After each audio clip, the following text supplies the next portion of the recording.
Okay, looks like we're live. Hello and welcome to anyone who is joining us. I am Alexi. I will be the GM for this session that we are playing. This is Vow of the Knight-Aspirants, The Forest's Lessons. And this is a game organized through the Gauntlet gaming community. Find out all about the Gauntlet at gauntlet-rpg.com or at GauntletRPG on Twitter. The Gauntlet is a wonderful community that puts together lots of indie game sessions and posts many of them online. So this game in particular is part of the Gauntlet Community Open Gaming event. So every couple months, the Gauntlet hosts one of these where we put up a bunch of sessions, a bunch of one shots, maybe two shots that happen on a Saturday and a Sunday, right? But it's a whole weekend of Gauntlet gaming that is open to anyone to register and sign up, absolutely free. So if you're watching this and intrigued by what we're doing here, definitely keep your ear out for the next Gauntlet Community Open Gaming. You'll definitely see announcements of it if you follow the Gauntlet on Twitter at GauntletRPG. So the game we're playing, this is Vow of the Knight-Aspirants. This is a game of Arthurian fantasy and coming-of-age drama, a story of young squires venturing into a dark fairy tale wood, the treacherous bleak wood, in quest of the Tower Perilous. They hope to prove themselves worthy to attain knighthood, to show that they are ready for the big bad world out there. I am the designer of this game. It is an in-development project from Cloven Pine Games. I've been working on it for a little while. First playtests were at the beginning of the year, so now we're a little ways into testing out Vow of the Knight-Aspirants, trying out different aspects of it. And I'm enjoying it a lot so far. It's lovely. Been lovely meeting the wonderful characters that people create with the heraldry-based playbook system we have here. So without further ado, let's meet our players. I'm going to have everyone introduce yourself as a player first. So say your name, your pronouns if you wish, and your online handle, or if there's any other thing that someone should know about you. And then after we do that round of introducing players, we will go back to do a round of introducing characters, and I'm excited to get to know these characters. I suppose I should do the intro myself. I'm Alexi, he, him. You can follow all of my gaming endeavors online at Cloven Pine Games. So check out Cloven Pine Games on Twitter and on Itch.io and on YouTube, which perhaps you already are checking it out on. Or check out my Substack, Murmurs from the Cloven Pine. Lots of ways to keep up with all of the game design, game running, and just game world stuff I get up to. All right, let's meet our players. Rod, start us off. Just tell us briefly about yourself. Sure. My name is Rod.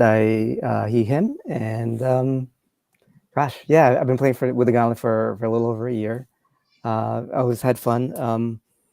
And I especially love these open gaming weekends where you get to try a lot of different games, a lot of different one shots. Wonderful. Good to have you, Rod. Brandon, you're up next. Hi, I'm Brandon. I have been with the Gauntlet since late 2020 and played more games now than I can count. And it is good to be playing with you again. John, you're up next. Yep. John, he or they. I am actually new to the Gauntlet. Well, I'm not even officially part of the Gauntlet, but this weekend is my first foray into Gauntlet gaming, which is very exciting. That's part of what it's for. Gauntlet Exactly. Community Open Gaming. Exactly. I've always been adjacent, but yeah. You can find me online. You can find me on Twitter at yes_John, and then John East on most things. My itch thing is linked on Twitter as well, so you can find that there as well. Beautiful. Good to have you. And last but not least, Irenar. Hello, I'm Irenar, they, them pronouns, and I haven't played a lot with the Gauntlet either. I've been sort of hovering around for a couple of months, and really excited to be here. Good to have you here. Thanks for joining us. Okay, so we're going to pop back over to the top of the character keeper. And you know what? Let me share my screen so that if someone is watching this video, they can see the wonderful art folks have picked out for characters. So, Rod, start us off. Tell us, please, about your character.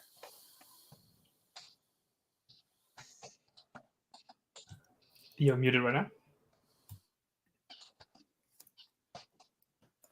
Thank you. It's not a Gauntlet session without someone being in mute, right? Yeah. My character's name is Lady Kimmin. She, her, and the one playbook I chose was the Jackdaw, and the other was the Chalice. Mhm. So I think she's kind of a lighthearted healer who doesn't take herself too seriously and reminds you not to take yourself too seriously either. And I can see this is a very from the playbook, very cheerless group that she finds herself with. So hopefully she will impart that lesson to them. That's excellent. Yeah, the jackdaw brings the humor. The chalice brings the healing gift. But I see you're also a lady. Is that important to her? Her kind of status or Obviously. I think she uses it as part of her humor that she wants. She jokingly will insist people call her lady. nice. She is from a noble house, but and honestly, she doesn't care about titles. Bronwen cares. Okay. Let's find out. That's great. You have your high stat is cheer, great, and it feels like you're really going to be carrying the team on that front, just based on the way the stats have shaken out. As the jackdaw, you have a special move where you kind of taunt someone into into focusing their attention on you, right? And as the chalice, you have an interesting move about kind of collecting conditions that you have healed to gain various bonuses. So there's a bit of a scavenger hunt built into the playbook of trying to deal with the various conditions that people rack up. Anything or please read both lessons that you have, the two lessons that you start off with from your two playbooks. Sure, my two lessons are: when times are darkest, a smile and a laugh are mighty weapons indeed. And the first step towards healing is acknowledging one's wounds. I see. Yes, fascinating lessons to live by. Especially in the midst of a group that maybe doesn't crack as many smiles as you wish, and maybe isn't as open about their various wounds as you wish. I don't know. Or maybe I'm getting ahead of myself. Anything else you should know about Lady Kimmin before we meet the next squire? No, I think that's it. I just wanted to observe that we have a lot of birds in our group as well. That is true. Yeah, jackdaw, falcon, 3 birds serpent, and a snake. and an owl. Yeah. The serpent is the odd playbook out, but isn't that always the case? Beautiful. Then Brandon, tell us please about your character next. Hi, I'm Brandon. My character is Bronwen, and she is using the playbooks, the Falcon, and which is basically someone who has trained hard with the sword, and the Clarion is someone who is a leader, or is, in this case, been thrust into a leadership role, whether she likes it or not. The Bronwen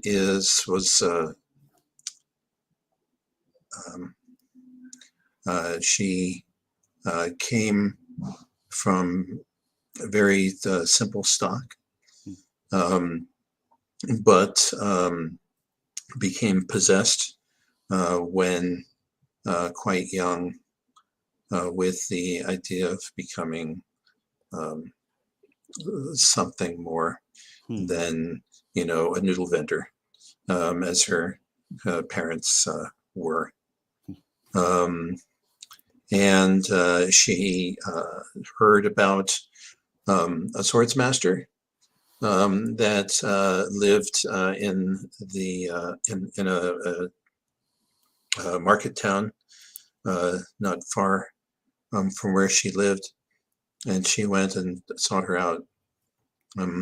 She wasn't exactly who what you picture a swordsmaster to be, but Bronwen was determined, and finally badgered her into teaching her the sword, even as her mentor also tried to teach her that skill with the sword really didn't mean anything.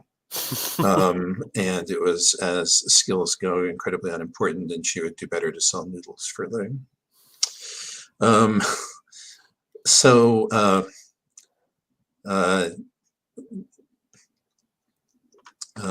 that's something about her that I figured out so far.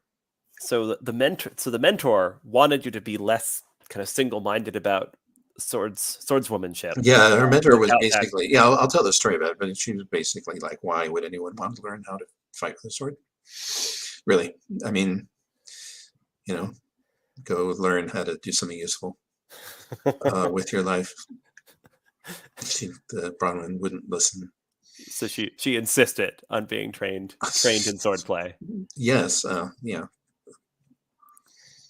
And then ended up kind of joining the corps of squires. It sounds like you have. Yes. She came to the notice of the authorities when she rallied a group of villagers to beat off a bandit attack by sheer foolhardy bravery. Really, I think. Yeah. But it worked. And a couple of weeks later, a knight came by and said, "You're coming with me to the court." Nice. And she thought, "What have I gotten myself into?" Beautiful. And now she's ended up amongst these squires on this quest. I love it. And as the Falcon, you have a move reflecting your hard-won sword skills, and then as the Clarion, you have a special about giving a rallying speech, and then getting some benefits and some consequences from that. Will you read the lessons you have in by all means playbooks? So the two lessons I have are: the truest blade is honed by unceasing vigilance and discipline, and leaders carry others and keep their pain to themselves. Wonderful, and wonderful in counterpoint with the chalice right next to you. Those two characters could be in a buddy movie together. I mean, they're so complementary. Anything else we should know about Bronwen? She has a voice that carries. Nice. Wonderful. Very good. Then let us meet the next of our squires. And John, please tell us about your character. Yeah, so I'm going to be playing Midnight. Midnight, as you might be able to tell from the different naming convention for this character, is not from here. So part of the backstory of the setting that we're in is that the kingdom that we play in is is it an outright war that they have? I guess so, right? They're like in a war with the Seatlanders. Yeah, I think it's the sort of thing where the Seathlanders sometimes invade, some get beaten back. Maybe sometimes they've taken over part of the kingdom, and then been kind of extracted taxes before they are expelled or whatever, right? So you can decide how much it's open war versus tense truce at the moment. Sure, yeah. No, I'm happy with it being a very open conflict. And so Midnight is a Seathlander, but as a really small child, essentially, even before they can even remember, there was a some kind of skirmish between his family and their kind of their group and the knights of this kingdom, where Midnight was essentially the only survivor from like the Seathlander side and was taken in by a merciful knight who couldn't bear to actually kill a small child. Sure. And showed some early talent for combat and other knightly disciplines, and so began training as a squire as well. But is even though essentially despite, or maybe even because of his talents in the squire training, and certainly because of his background, very much has a hard time making friends. Let's put it this way. Has a hard time making friends with the other folks. So my playbooks are the serpent, which is that the background of the hailing from some kind of maybe like tainted or otherwise kind of difficult heritage, and the oak, which if I understand correctly is mostly essentially the protector, right? It's a guardian playbook. Yeah, exactly. So you have this tainted legacy, but you also have a heart for protecting others. Mm-hmm. And my two lessons are: no one is immune to the glamour of evil, and make a resolute stand, and evil will break itself against you. Which I feel like harmonize pretty well those two lessons with each other. Like kind of like a full set of kind of lessons about evil in some way here, right? About like the allure and the like need to stand against it. Cool.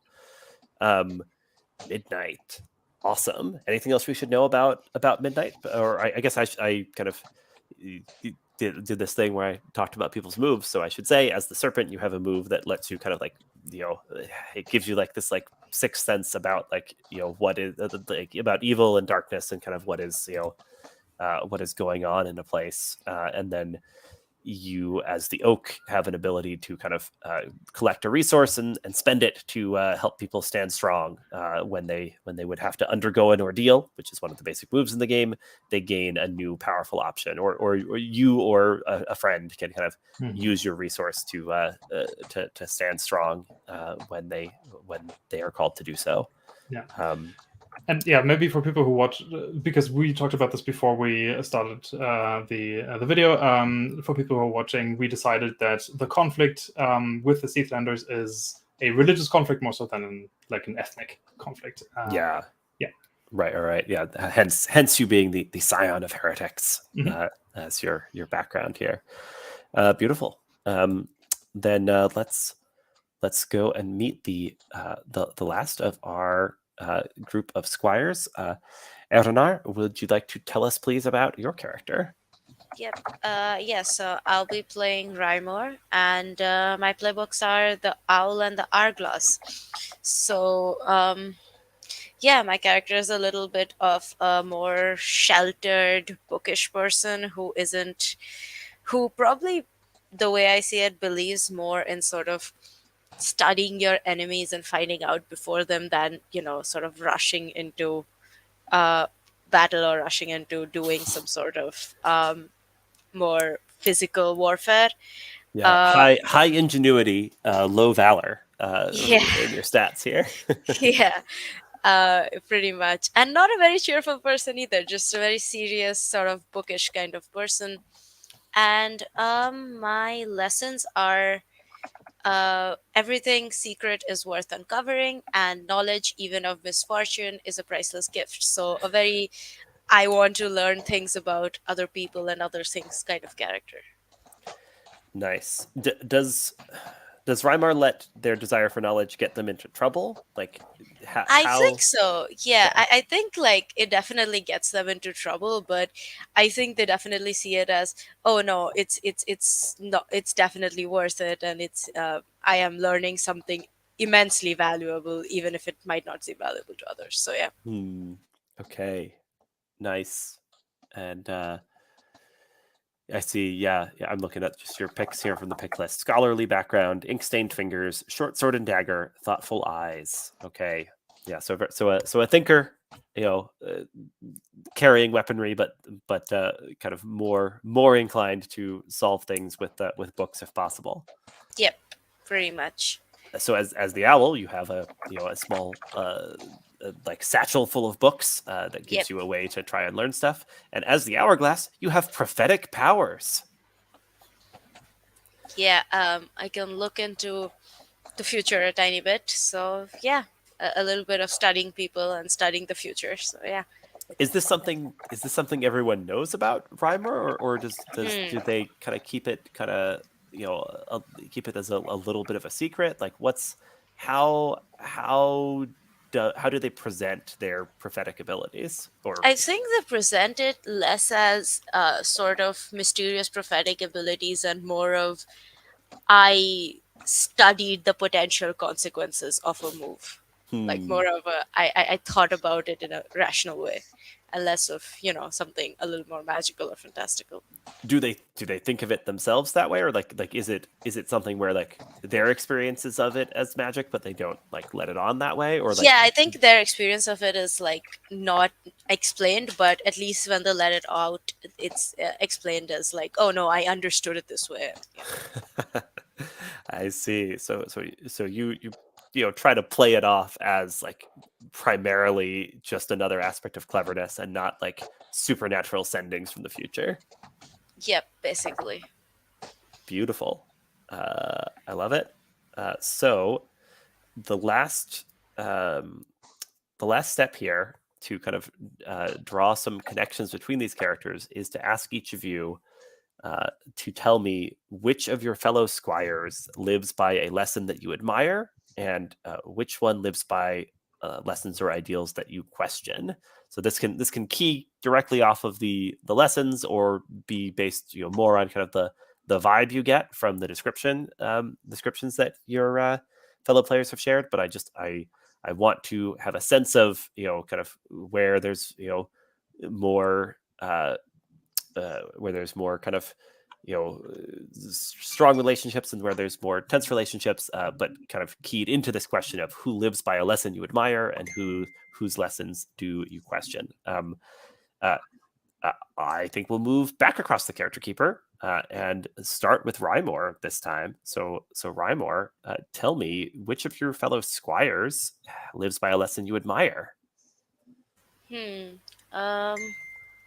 I think it would have to be Bronwen, who seems very sort of dedicated to her blade, which while I may not be a person who is very dedicated to my blade, I can admire that sort of perseverance and that sort of dedication.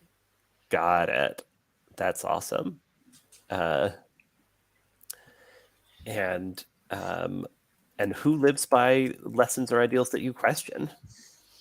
I think Lady Kimmin is a little too lighthearted with some things that maybe is not always something my character necessarily appreciates, because my character is very serious in that sense. So yeah. Amazing. Does that sound good to everybody?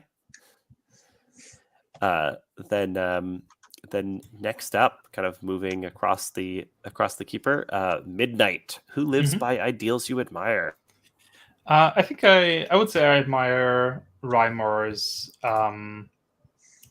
investigative instincts, I guess, and kind of their focus on uncovering the truth and things of that nature.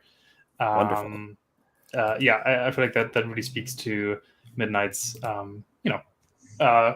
striving towards understanding and protecting against evil influences. Whose ideals do you question?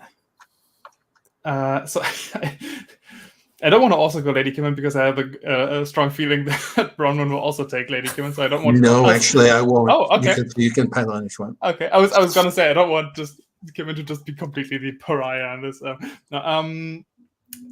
I mean, still, I might still actually go with.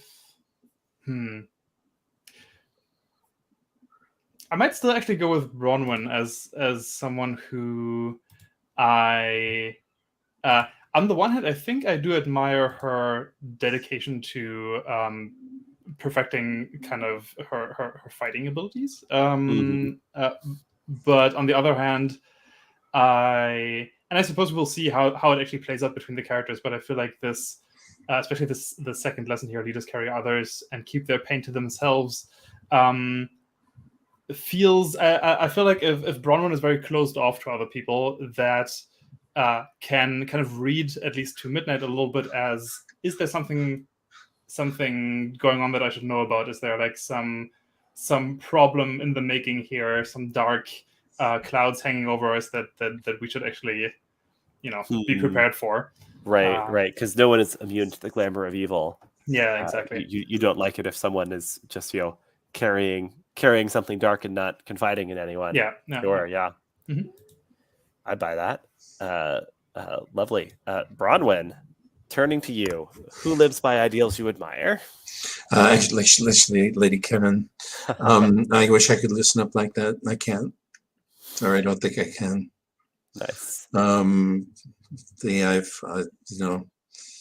been chided for being too serious too many times, and on the one hand, it's like, who's too serious? And then I realize that I'm doing. I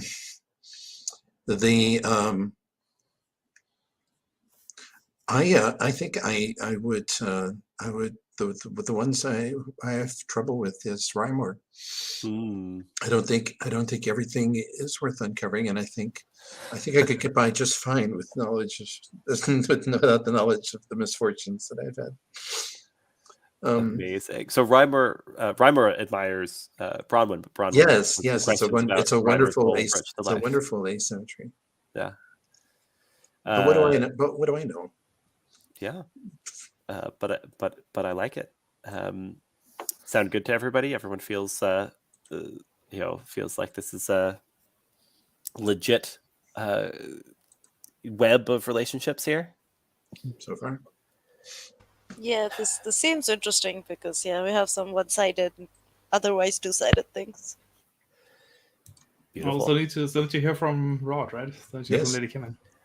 One more of these. Yes, Rod, please. Sorry, I was getting ahead of myself, I think. Let's hear for Lady Kimmin, which of your fellow squires, your questing companions, lives by ideals you admire?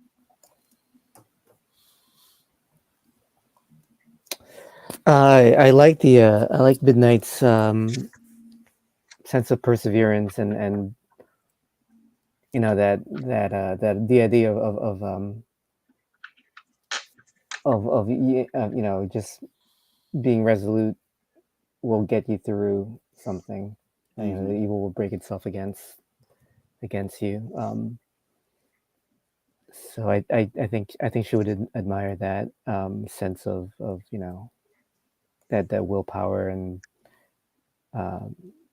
fortitude. So who does she not? Whose ideals do you question? Right. I think I question also Midnight, the other one, that no one is immune to the glamour of evil. So you both admire and question things about your companion Midnight. Right. That works. Works. I do love like questioning. No one is immune to the glamour of evil. It's like, no, I'm immune to the glamour of evil. Yeah. What are you talking about? Yeah. That's cool. I like it. So that makes for a interesting set of these relationships. Maybe we'll take our first break, and then when we return, drop right in and see these characters in action, where we'll set the scene and describe where they are, and then get to see some play. All right. So take 10 minutes. Be back at quarter of, and then we will get rolling here. All right. See you all soon.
Hey.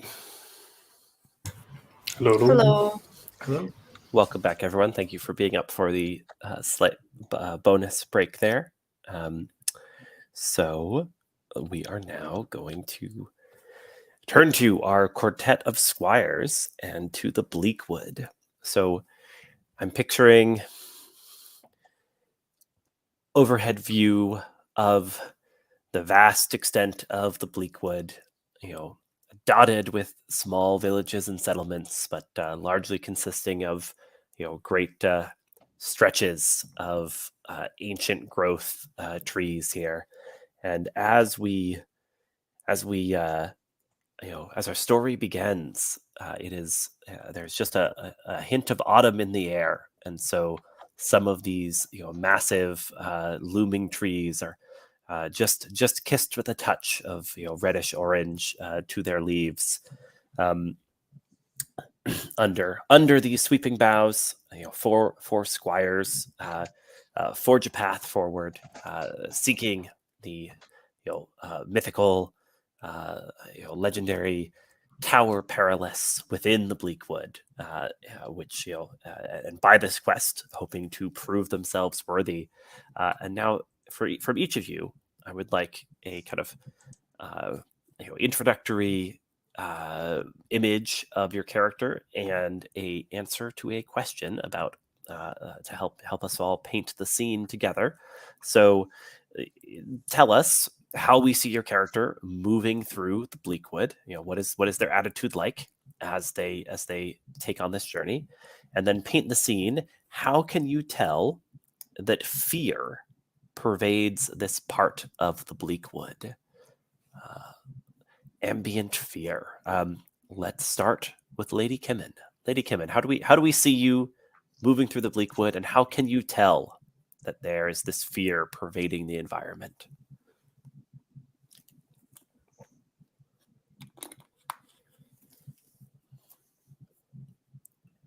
I think she's normally fairly relaxed. She's feeling a little more tension in this area of the forest.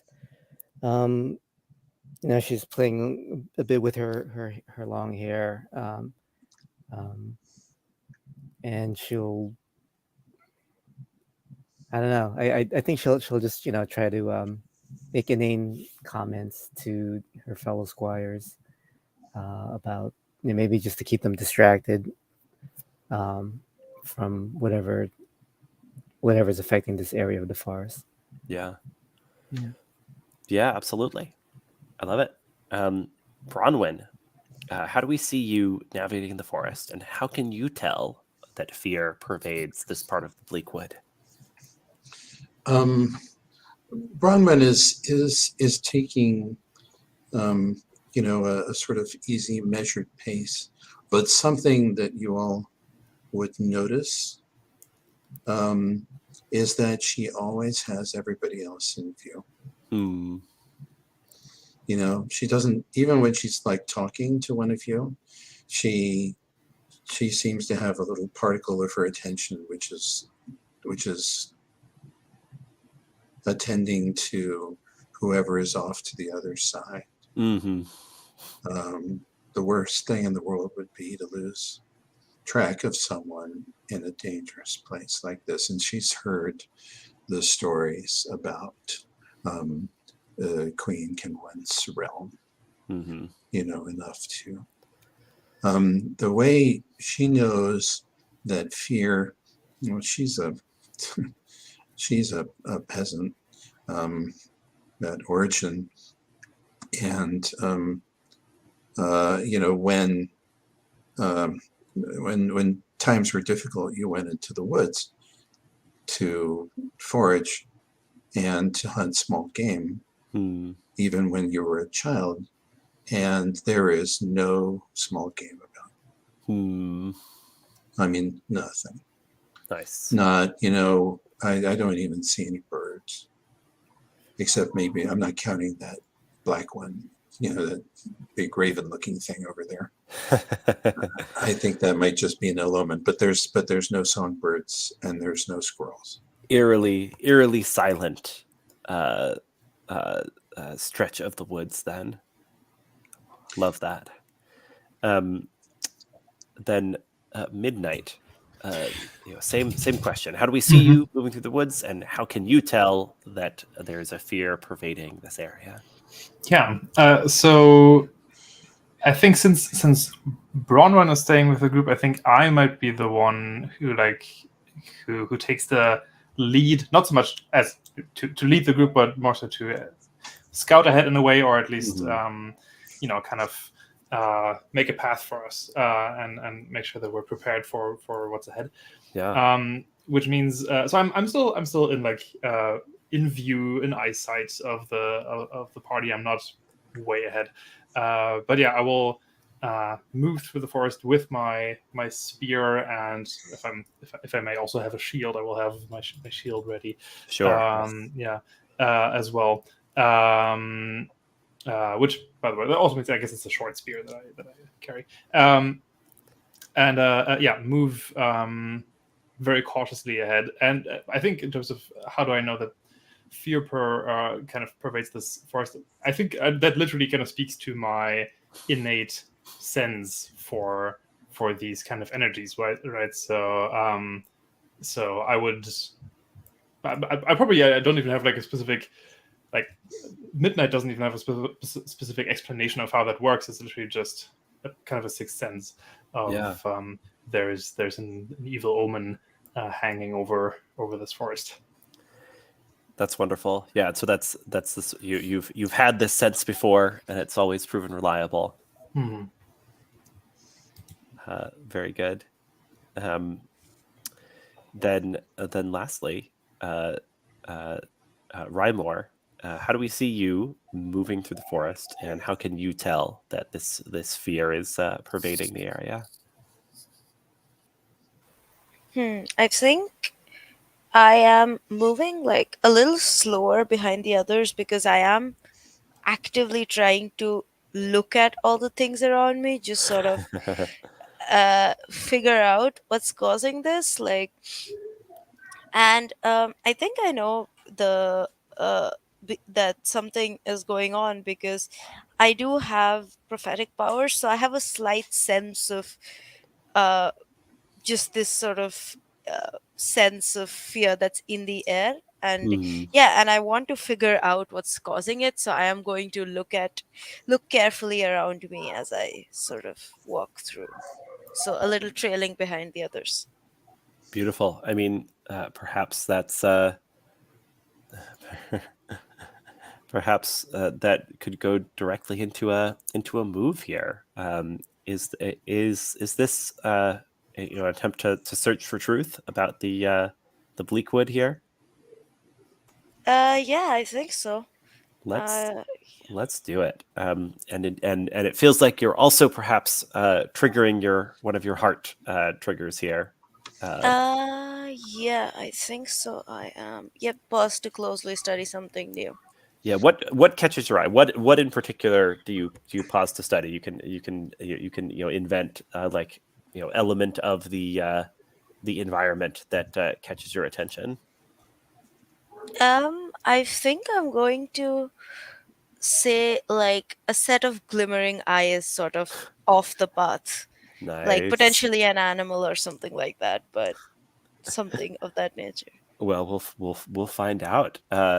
Beautiful. Go ahead and make a roll. We have a rolling room if you wish that is linked in the character keeper. I'll drop it into the chat too. If you have physical dice and want to roll them, that is fine too.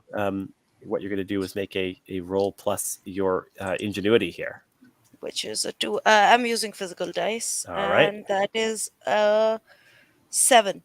Nice. Okay, so this is search for truth. Say how you're investigating. Roll plus ingenuity on a 7 to 9. Ask one question below. Okay, so you get one of the search for truth questions, and that will help inform what information you glean. Okay, I'll just ask what here is not what it seems to be. Good question. So I Yeah, I think you had spotted eyes in the undergrowth, thinking there might be an animal, and then it you hear a small stifled human gasp, and then the eyes disappear, and there's a rustling sound. So clearly a human child was watching you from the undergrowth, and is quickly moving away. But the watcher there was not an animal, but a a young person. What do you do? Uh, I look around and try to see if my companions have heard this sort of short cry that this child let out. I didn't hear the crying, but I saw you look around. Rhymour, what's the matter? Um, there was some sort of child who was watching us from the shadows. A child here in this place? If I'm not wrong, yes, sounded like one at least. And then I sort of point in the direction, and I suppose you might be able to hear the rustling. Well, as you point, you hear more wrestling, you're on their trail, and they're kind of pulling, finding a further hiding place or something. That Is rustling. someone there? If you come out, we won't hurt you.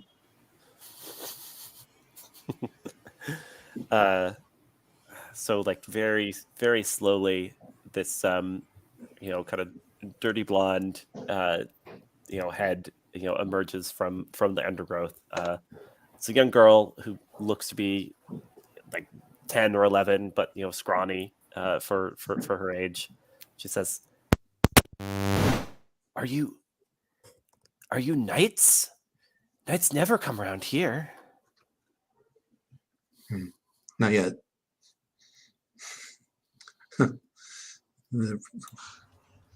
Not yet. You're not yet knights, or not yet never. Not yet. We're not yet knights, but we are. Oh. But we are hoping to be. What is? Why are you here? What is the problem?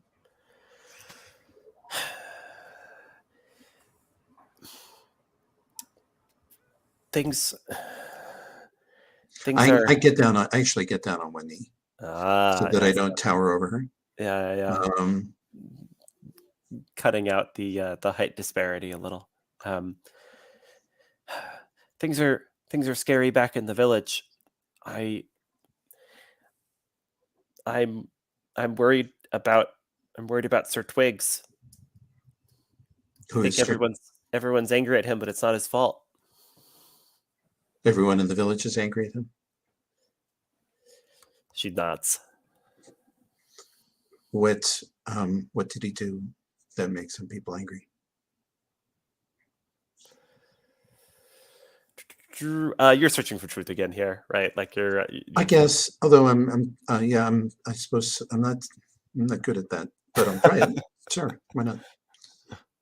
I was just talking to her, and if she claims up, then I'm not sure that I'm the best at getting words out of her. Do you want to invite another maybe PC? Maybe I'll beseech a boon. Listen, if you tell me what's happening, then we'll come and we'll see if we can help. All right, that's fair enough, right? You're beseeching the boon of a full briefing, and offering your help in return. Go ahead and roll plus courtesy to see how that goes for you.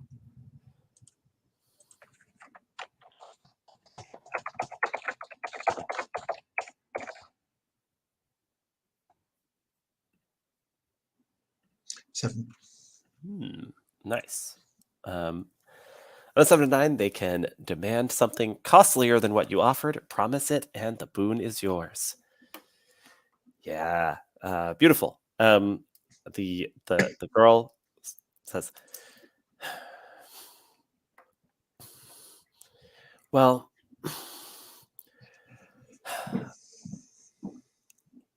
I would love to get some help, but you have to promise to keep a secret too, okay?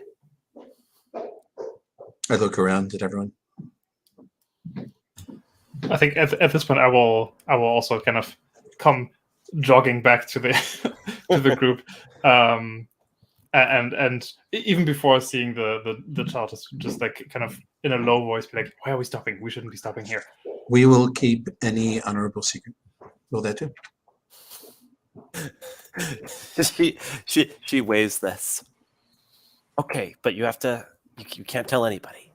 She says, "My name is Athild. I'm from the village of Alfgar's Knoll. We had a sort of a knight to protect us. He was made of wood and straw, but he was trying to help slay the beast. But he didn't slay the beast, and now the beast is angrier than ever. But it's not really Sir Twigs's fault. It's actually my fault." And she like pulls out from her cloak a tiny creature. It looks sort of like a cat, but you see it's got this lashing tail like a scorpion, right? And like parts of it are furry, parts of it are scaly. It's a monster, a juvenile monster, but clearly a little monster cub, right? And she says, I think maybe the beast wants Spotsy back."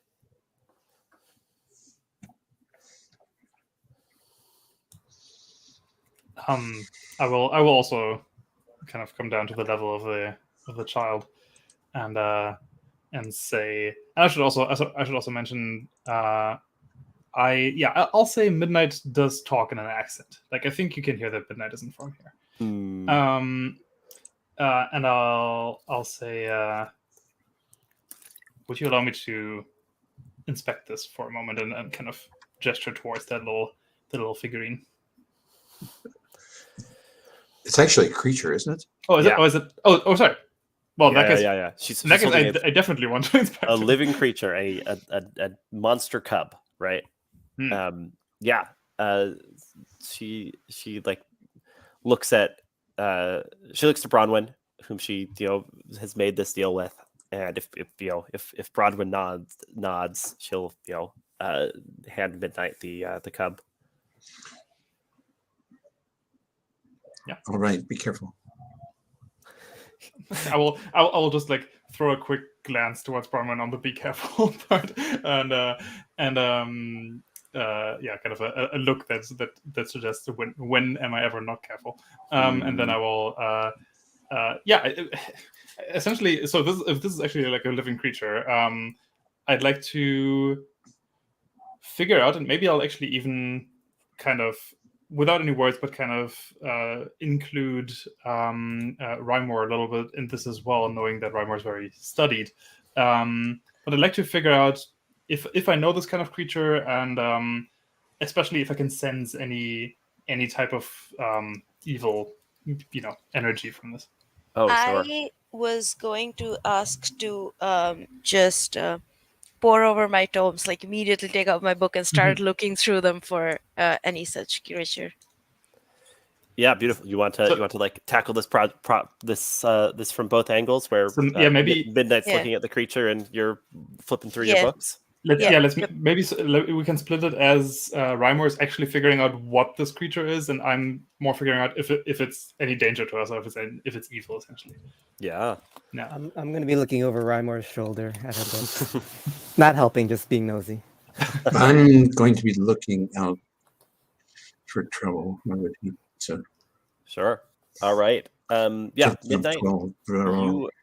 Midnight, you've been handed this creature, the size of like a the size of a kitten, but it's got both like cat-like and lizard-like features, and like you're very wary about that that's stinger-ended tail, right? Go ahead and roll Darkness Beckons, because I feel that's what you're doing here, right?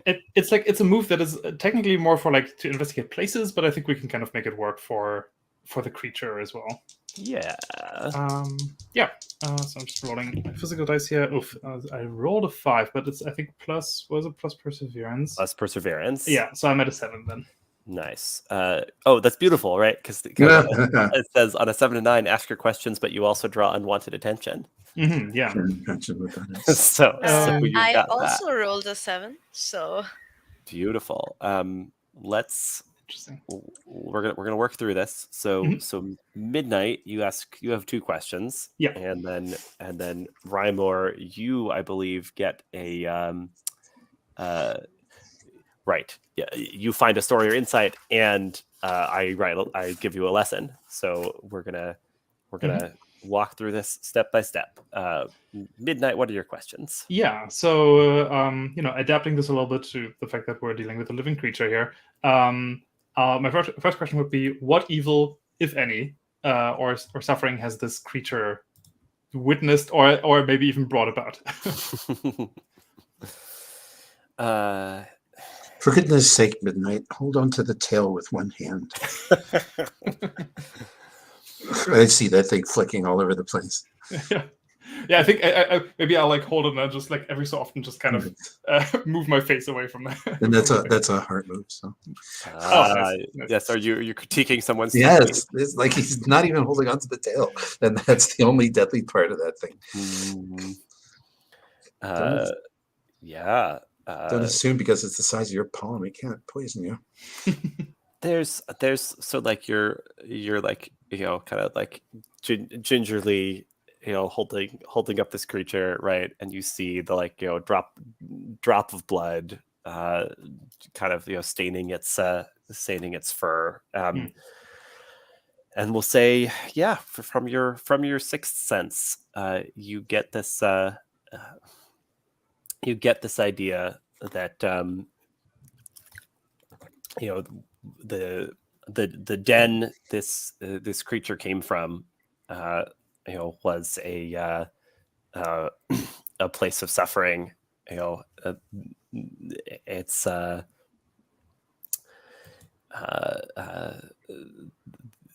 there's like you imagine what like a fully grown one of these would be like, and the sort of damage this combination of claws and fangs and wicked tail could inflict on people should they be its prey, and you're glad you haven't encountered one at that size. What's your second question? Yeah, just as a quick clarification, so do I? Well, maybe this is my second question then. Do I get the feeling that there is? I feel like there's a difference, right, between just like this is essentially a wild beast that is dangerous in the way that like a boar or a bear is dangerous, or do I get the feeling that there is a specific darkness within this creature?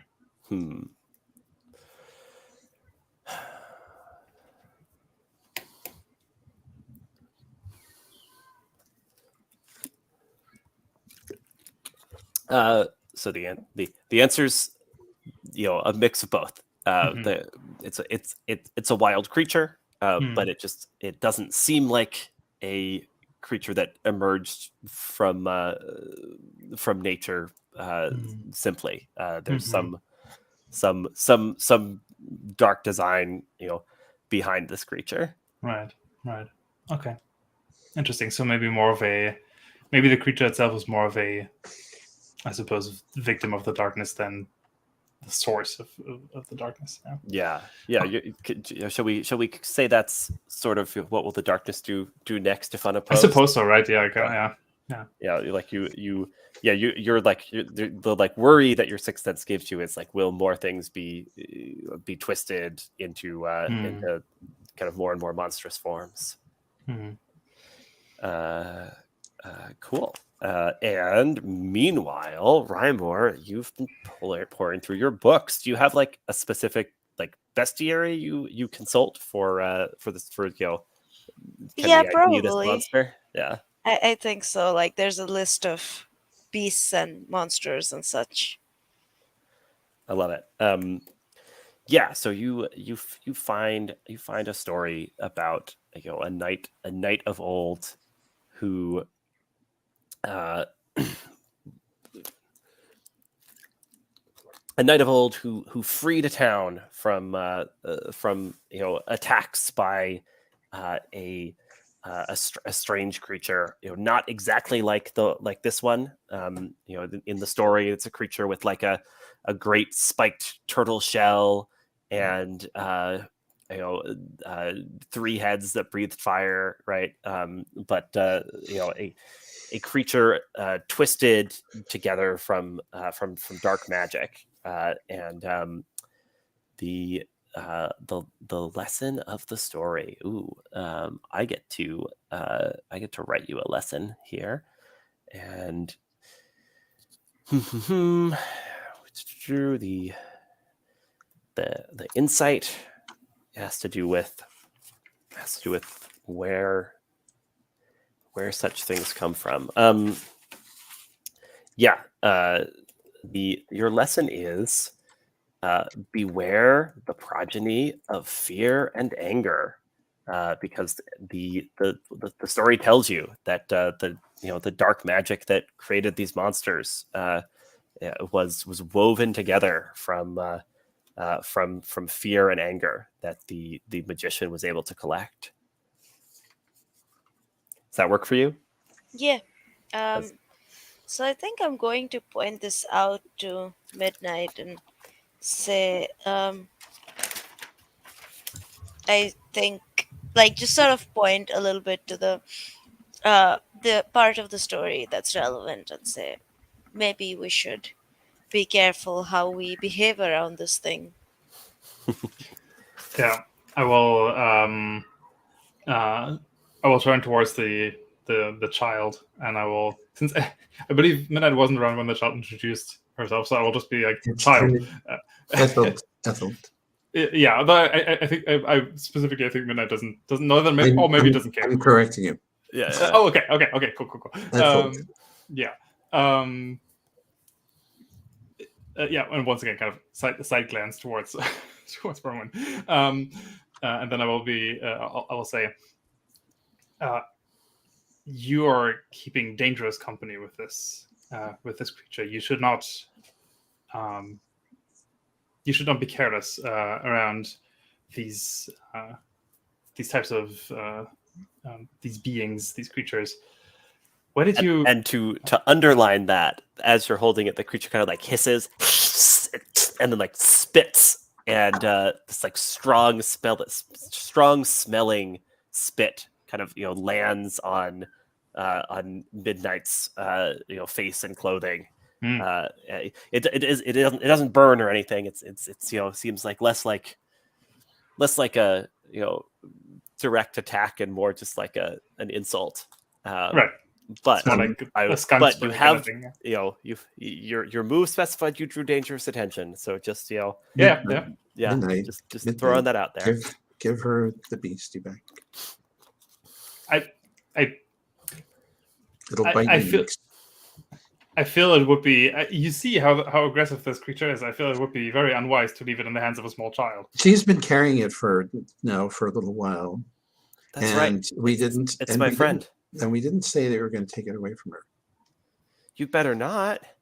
Come on. You said you'd help me keep it secret. Yes, and we're going to come and find out what's going on with your village. Yes? I look at everyone else. I'm trying to decide how much give back the beast. Yeah, I'm trying to decide for Midnight how much he sees Bronwen as a leader figure. Okay, yeah, I think we can turn to the dice and have Bronwen beseech a boon if you want her to. No, I think that's fine. I think since Bronwen is like pretty insistent about it, I will. I'll say like the last thing I'll say is like, I think this is a bad idea. But then I will kind of begrudgingly hand the creature back to the kid. Ethel will take it and then kind of like tuck it inside of her cloak, and somehow it's like fully disappeared. As she says, "All right, follow me," as kind of setting off, full of newfound confidence, because she's got these 4 squires at her back to head towards her village.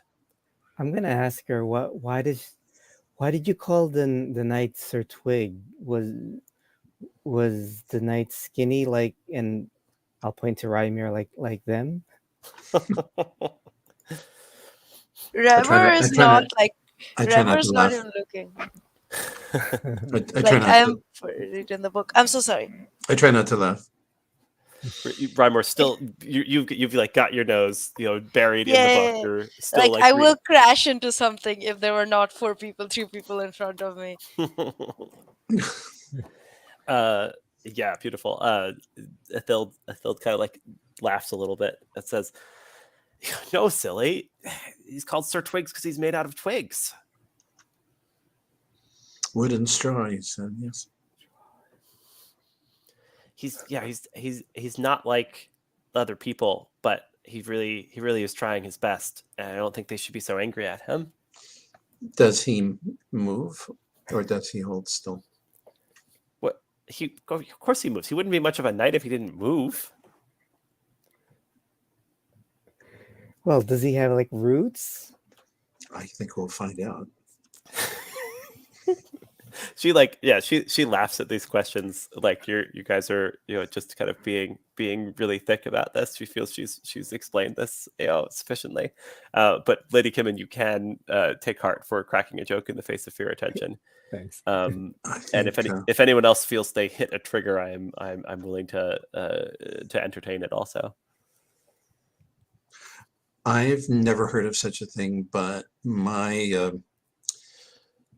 but the woman who taught me sword fighting lived in a barrel in the marketplace. So really, what prerogative do I have to criticize how other people find their protectors? Do you I mean think Midnight will just be in like take up the rear of the group, like try to use his cloak to wipe off whatever kind of weird spit I have on me now, and just mutter like, "Kids and barrels and monsters and kittens and twigs." Well, you think I'm joking? Oh, I mean, Midnight is mostly like muttering that to himself, but if you ask specifically, I'm like, "Oh no, I'm," and he kind of catches himself and says, "I'm not surprised." What does that mean? Were you speaking metaphorically, like you're? No, she lived in a barrel. Drinking from a barrel. That's. There was a big wine half barrel. The big tons that they store wine in, in taverns and such. And evidently one of them had become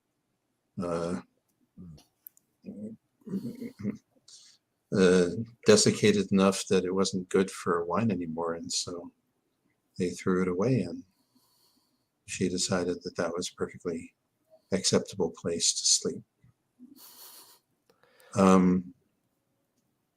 It was a large enough marketplace and she was a very fine swordsman, so I think anyone who might have desired to run her off for vagrancy was intimidated by that.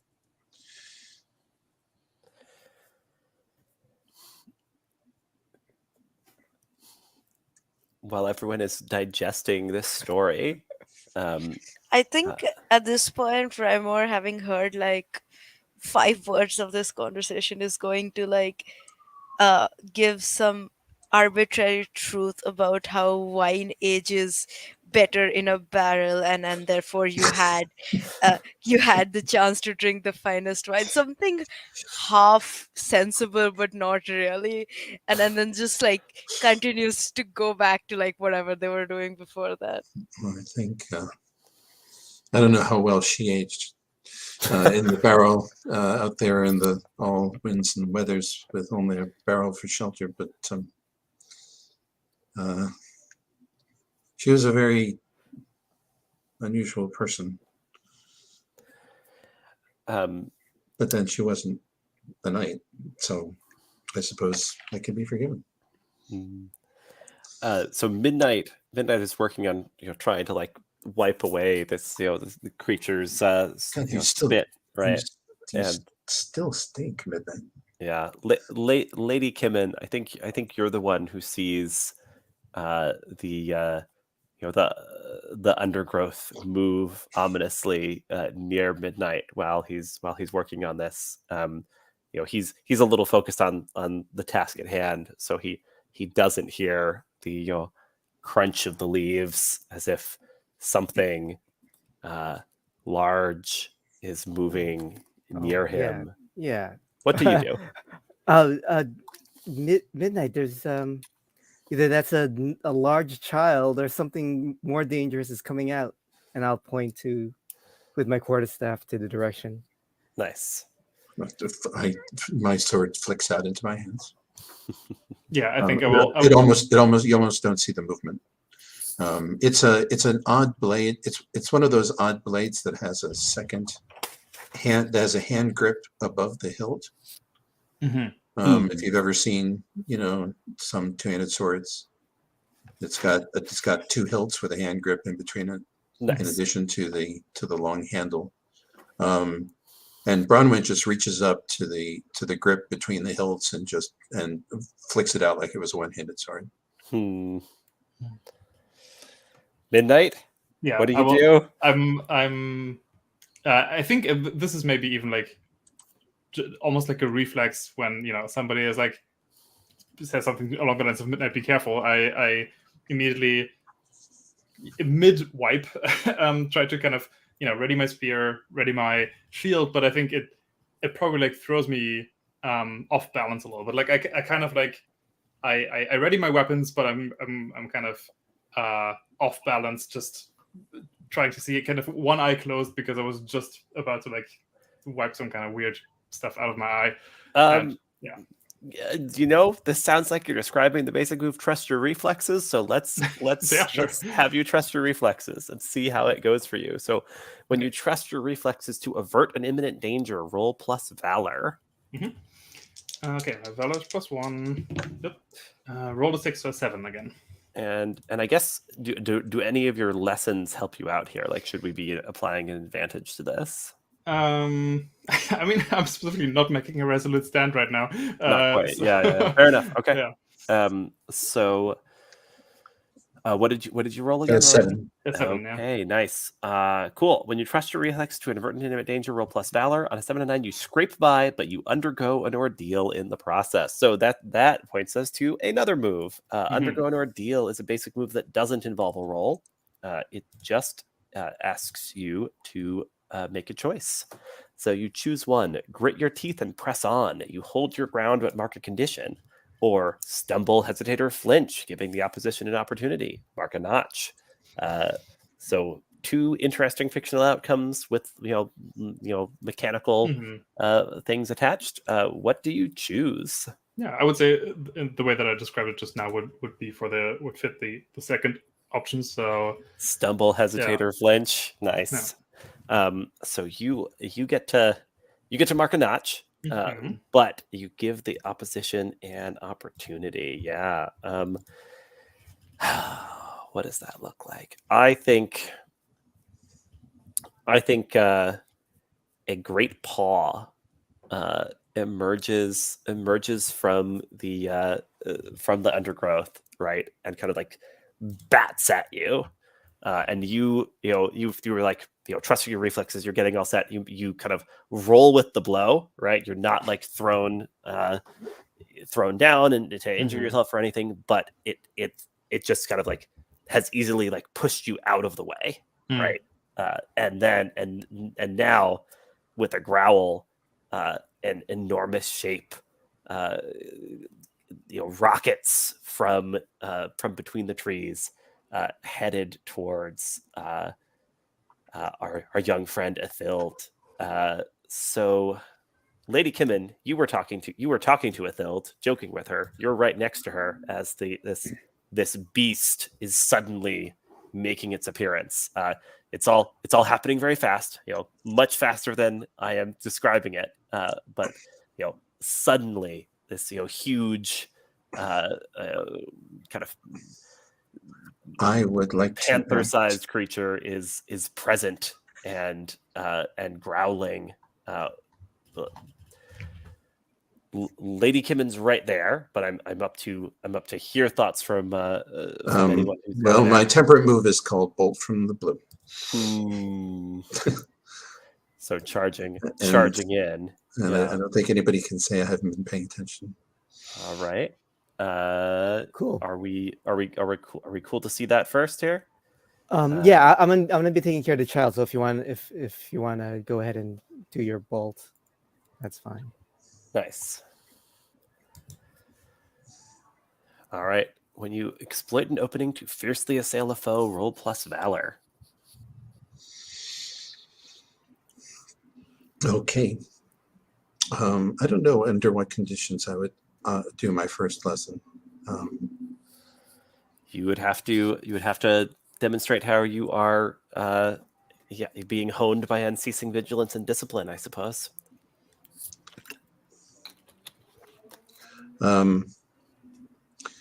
My teacher, her name was Angarad, used to take every opportunity to hit me when I wasn't looking, in order to teach me always to be looking. Constant vigilance. And never to take my eyes completely off of her. Even like when she asked me to go and get something, in another direction, I would half expect her to be sneaking up behind me and hit me with a piece of wood, because it would happen often enough. And every time she did hit me, she would call me an idiot and tell me to go home and sell noodles for a living. I'm extremely amused by this mentor-mentee relationship where it seems like only the mentee had any interest in in the learning aspect, of the mentor was just hazing you the whole time. Yes. All right, make your roll.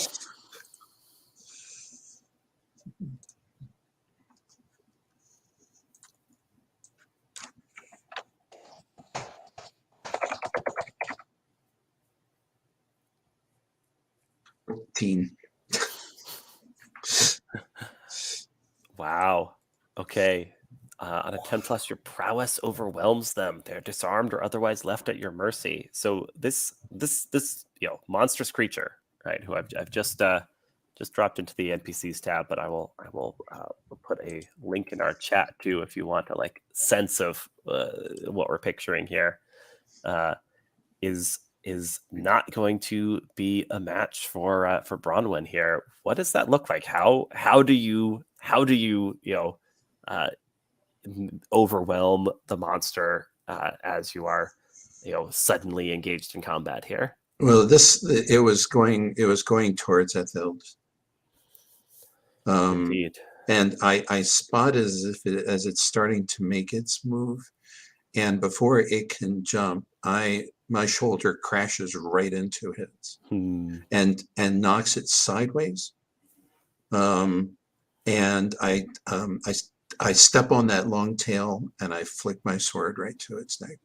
And so now it's done so fast that I couldn't have thought about it. Yeah. So now the monster is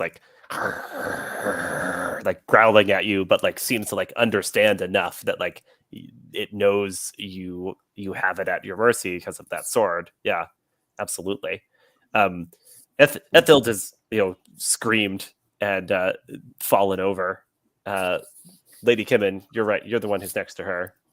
Right. A quick question. We're all on foot, correct? Yes. Yes. Okay. This So is yeah, this is always a question in this game. Yes. Some people picture horses, but then if we try to describe horses, we forget about horses at some point, and then the horses sort of disappear. With this fear. So my preference is to not have horses until and unless you like find horses and decide you're going to ride on them for a particular reason. But yes. Anyway, yes, go for it. Yeah. right. So I'm gonna grab is it? I'll grab the girl. Yeah. Um. You you love Spotsy, don't you? Yeah. Yeah. Well, then you have to help. And I'm smiling, trying to smile bravely. You have to help Spotsy's mother. I'm not sure if it's the mother or father. So, do you think you can do that? I mean, Spotsy will be happy for you to help. And I guess I'm trying to is it beseech, or am I just trying to convince her? Ooh. So I I had thought at first this was going to be offer encouragement, but if it's a particular Oh. boon you want from her, then we can do beseech a boon. Yeah. Let me just read for encouragement. And the history, your words reach them. They pick one from below, share a moment of comfort, help each other muster courage. That could work. Just taking advantage of the next move. Well, I like. Seems more to. Yeah, to I'm help sorry? him. Offer encouragement is the stronger move based on your stats. I will also say, but if what you want is a boon, then beseech a boon should be what we do. But No, I like. flexible here. We can just tweak the fiction to fit the move you're aiming for. Yeah, I like your words reach them. So I definitely want to try to convince her that way. All right. So what's the boon in particular? Just to make sure we are on the same. Or sorry, no, it's not. It's not. No, a it's boon. offer encouragement. It's offering encouragement. Yeah, you're helping her out. Absolutely. Okay. Roll plus cheer. Sure. And can I? Would a lesson first step towards healing is acknowledging one's wounds fit? Like this, obviously the wound is the mother's missing the child. I'm trying to get. That makes sense if you were talking to the mother. Right. No, but I'm trying to get the girl to acknowledge the wound by seeing how the mother's reacting, or the mother being mother in danger. monster. Yeah. Okay. I'll give you the advantage. Let's see how this goes. All right. Cool.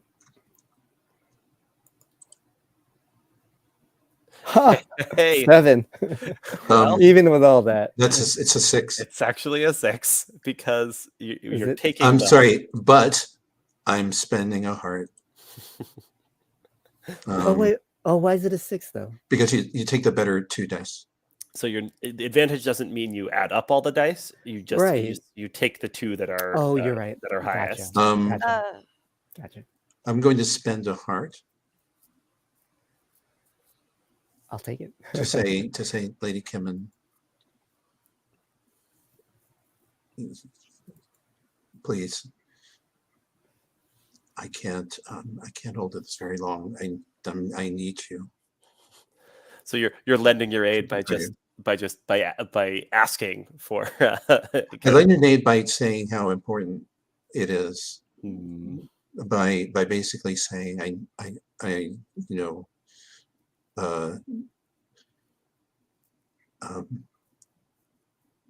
need we all need you to come through here. Nice. Okay. That makes sense in my mind. Pushes it up to a. It's a rather clarion thing, I think. Yeah. Rhymour, were you going to break in with a suggestion I was there? considering using prophetic insight, but I don't want to mess with the touching moment that Bronwen and Kimmin are having. So. That's fair. We can keep it in mind because prophetic insight can help even if it's not like on the edge, right? Like even if this were even if someone had rolled Snake Eyes, prophetic insight can give them a reroll. But here the +1 is enough to push it up to a hit. So cool. Okay, so we got up to a 7 to 9 on offer encouragement. So the person being offered encouragement gets to choose. Yeah, I will say I'll go with we share a moment of comfort. Each of us clear a condition or gain 1 heart. So Lady Kimmin, that means you can choose to clear a condition or gain heart. I think you have no conditions. And Ethild says, "Okay, yes, I can help Spotsy, but how? Right?" And she's kind of like looking at the beast that Bronwen has at sword point. I don't know if Spotsy should go back there.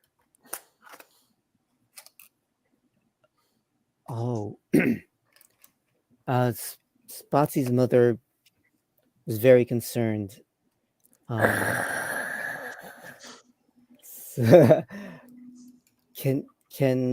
I hold Spotsy and bring Spotsy to their mother? Now you're beseeching a boon. Right. Oh boy. Okay.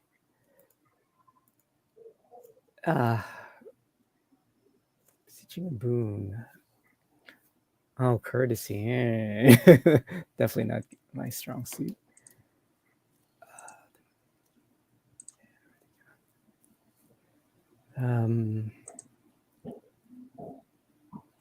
What I offer in return is that she was concerned about Sir Twig, right? Yeah. Well, if the beast is no longer angry, maybe the village will no longer be angry at Sir Twig. Yeah, if you deal with the beast, maybe that helps with your with the other issue out there. Sure. Right. So yeah, you're gonna ask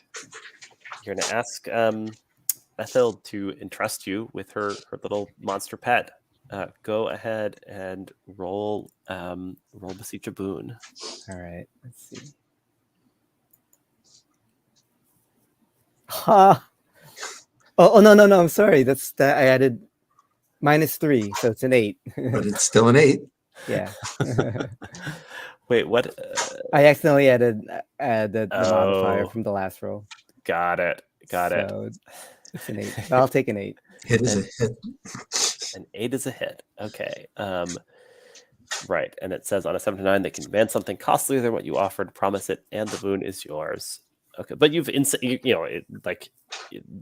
what you're offering is that this action will contribute to the help you've already promised. I think what, but she also is a 10-year-old girl, so her demands don't have to be completely reasonable. I think she wants a pony. What she'll say is, okay, but you have to help me be able to still visit him, right? She laughs. Promise? This isn't goodbye. This is just see you later. I will do all I can to help you visit him. She kind of like tearfully hands you this monster cub. All right. I hold it at a distance. Make sure it's not spinning. The tail is swishing back and forth. All right. I run towards the mother. I'm not gonna go all the way up to the monster. I'm just gonna put Spotsy down facing, and hopefully they will go to their parents. Yeah. Okay. So you're trying to reunite monster mother and monster cub. Absolutely. Bronwen, you have your sword out, right? The beast is like staring you down, and then suddenly the beast is like turning and like taking in the cub there, and then like does the cub move to her mother? Yes, slowly. Right. Okay. I think the sense you Um, get is the cub is a little torn. Okay. I'll let it move. I'll let it move. I'll let it move a little bit. And then I am going to jump off of the mother, still with my sword at the ready. But I'm going to, in other words, out of the range of that lashing tail. Right. Got it. So that there's no so you're not within reach of a retaliatory strike. Unceasing vigilance and discipline.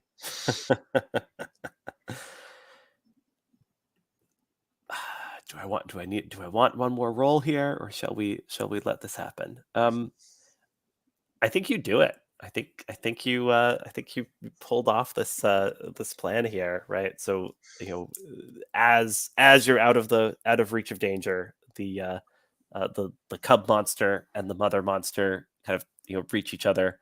They kind of like snuffle at each other a little, and then like the monster like lowers its head to the ground, and the cub like crawls up and kind of latches on between the mother's shoulder blades as it like rises up from its haunches, kind of looks at the five of you with Etheld, and like gives a like last kind of grunt of acknowledgement, and then disappears into the woods. And with that, let's take another break.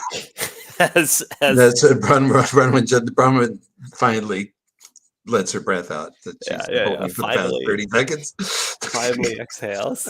Midnight is crawling out of the bush that I was thrown into at the beginning of combat. I'm just like, I've missed everything. I was just swatted away.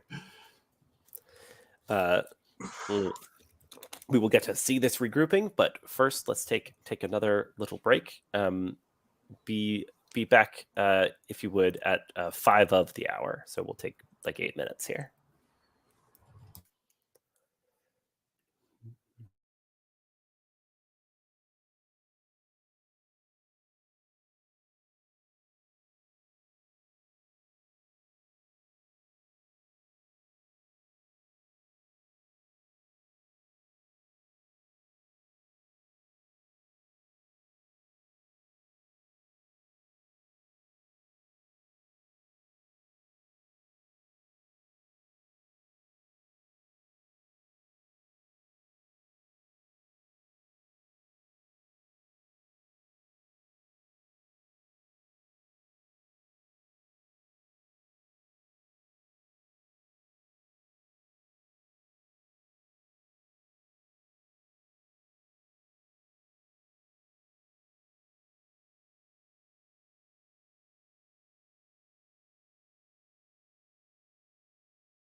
Hello, hello. How's everybody doing? Pretty good. Pretty good. Yep. Midnight's resolute stand against evil has been working great so far. I have some thoughts, some bribes to offer you all. But we'll wait for a moment so everyone's back. I'm back, by the way. Very good. Yeah, I really liked the spread of playbooks, and this one specifically. I feel like the temperament playbooks are really evocative, and also I was surprised when I first scrolled through them, and just how many there were, but still but still with each of them still feeling distinct, right?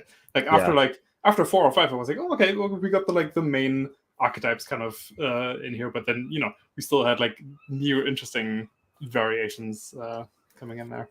Yeah, it's a fun process building out the playbooks for the game, and doing the animal theming for temperaments kind of felt like it gave a lot to build from. Yeah, I think I want to say it was the jackdaw that was also one of my first, just because I'm a fan of Dark Souls and playing an Onion Knight, a jolly, good-natured fella always seems very fun. Nice. So, yeah.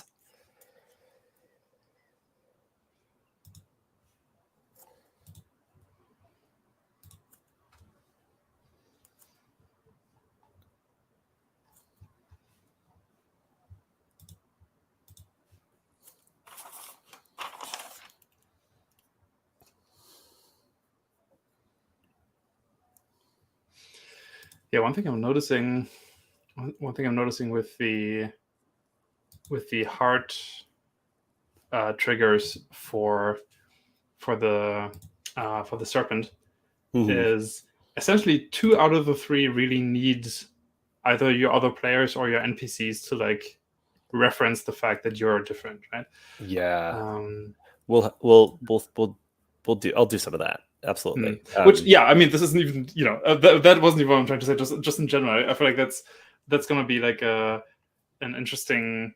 Just thinking about playing this game in other contexts, right? That's gonna be an interesting thing where okay, if you have a playbook in the group, that's probably something where either the GM or even the other players, you kind of really want to remind people this is something that you can kind of lean into.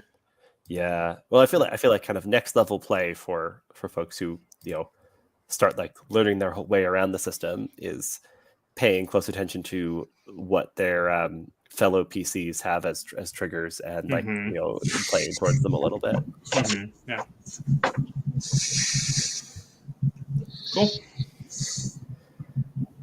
Cool. Are we all back? Hooray! So, congratulations on some very effective wiring there. Oh, do you have some background noise, Brandon? Oh, I'm sorry. I'll Not to worry. So I want to offer bribes. So you managed to get through all that without marking any conditions. However, it's probably cooler overall for the session if there are some conditions. So here's my proposal. Anyone who is willing to just mark a condition that they feel like their character might have picked up in the midst of this adventure can also mark a notch. So if you feel like, yeah, I'll take a condition, you can take essentially an XP along with one. How's that for a GM bribe? I'm just going through them right now. Yeah, I feel like I probably should have already gotten one, but through the tribulations that I've been through.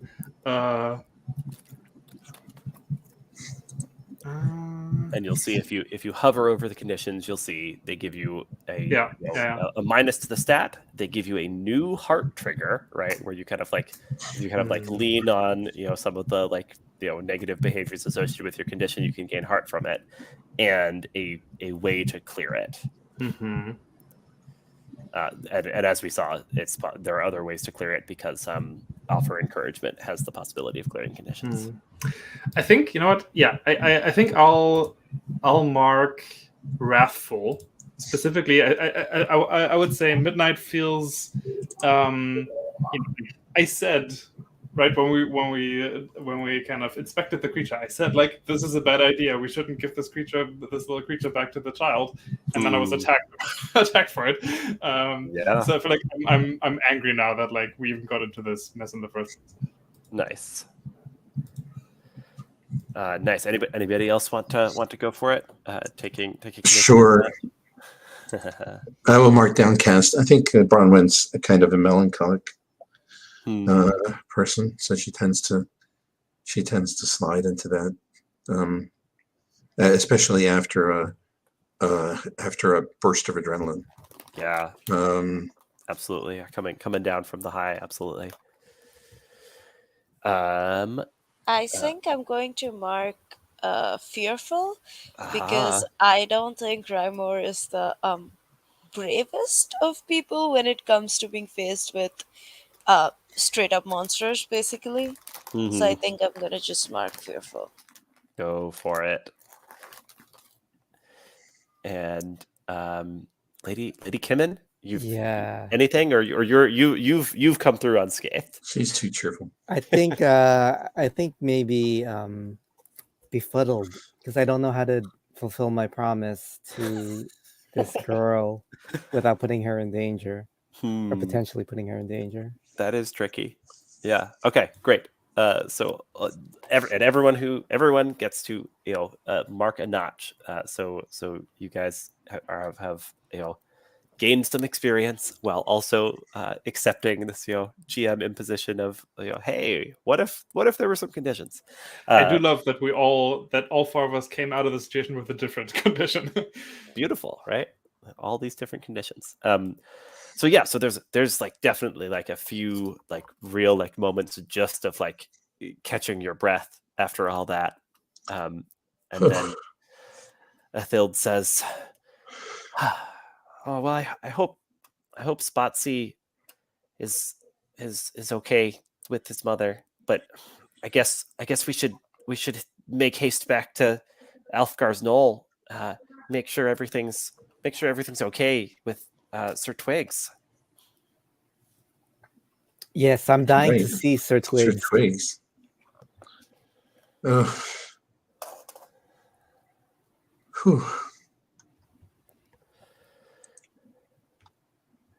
And she will set off at a like the brisk pace of someone who's very familiar with these woods, such that it is a difficult it's not simple to keep up with her,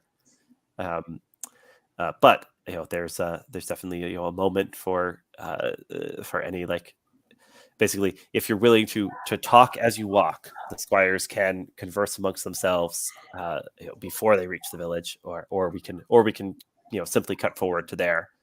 So basically, if anyone has things they want to say or do amongst the squires, we can see that, or we can cut forward to Alfgar's Knoll. I'll offer encouragement to anyone who wants it. I guess I could have. You can tell that Bronwen's a little out of it. Downcast. Okay. Well, I guess that could have gone worse. I thought I was the one who had the sense of humor. What? Nothing. So yes, we you're right. We could have all died, and the child, and it could have been a real bloody mess. I'm moved before I even got a good look at that thing. When I had it pinned, I think I was as frightened as it was. Did you see it? I did.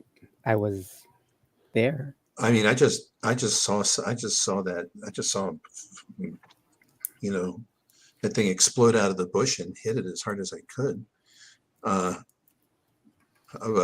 think if I had seen those claws in the tail before I had done so, I might not have been so quick. I'm glad you didn't see them then, I guess. No, I mean, it's fine. I'm fine. Well, look, you saved us. I mean, there's no way you can deny that. I'm not sure I did anything and anybody else wouldn't have done. I think you did something that what the rest of us probably could not have done. Really? My teacher always said I was barely adequate. Your teacher probably drank a lot of the wine in her barrel. The barrel was empty, but she sure drank a lot of wine. In the barrel, I guess. No, I had to mostly buy it for her. I will. I think Midnight is also kind of gonna catch up to the two of you, having overheard some of your conversation, and Are you all right? Yes, I'll be okay, and You got lucky. well, I will say that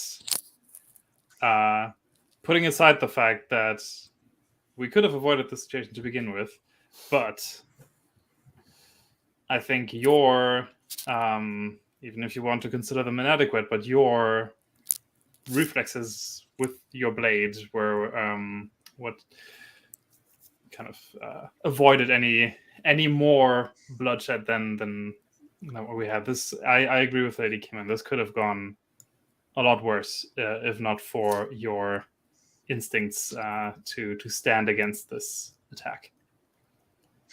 Nice. I'm trying to impart a lesson here, by the way.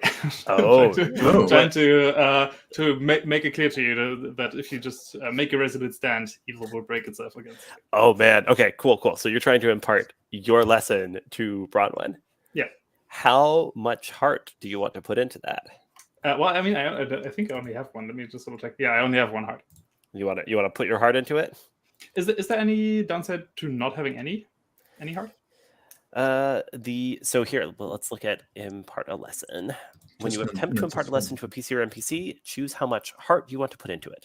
If they resist the lesson, they roll with it -X, where X is the heart you spent. For PCs, if they accept the lesson, they mark X notches. So there's a there's a bonus, right, to putting heart into it. But if you don't want, if you want to just put it out there without spending heart on it, then it kind of is a more generic lesson without the bonus or demerit attached to it.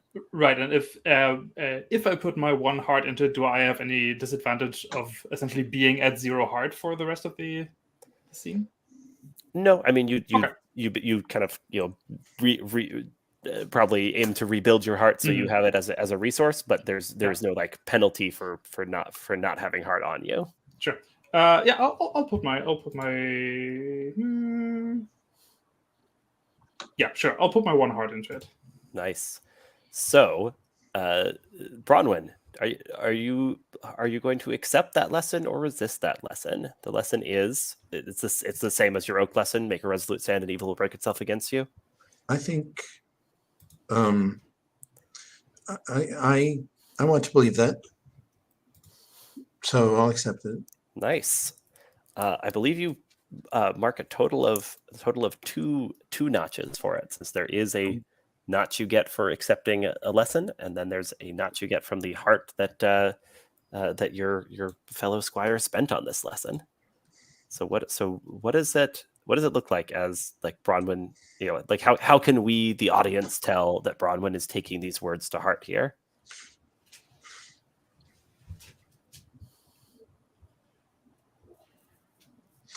Well, I say, I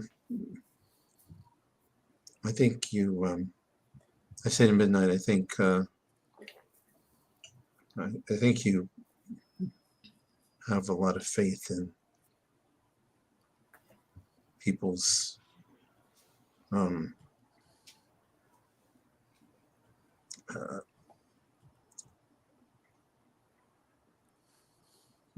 the strength of people's souls. Hmm. And then I go, well, I guess if we don't stand, then how can we expect to prevail? That makes sense.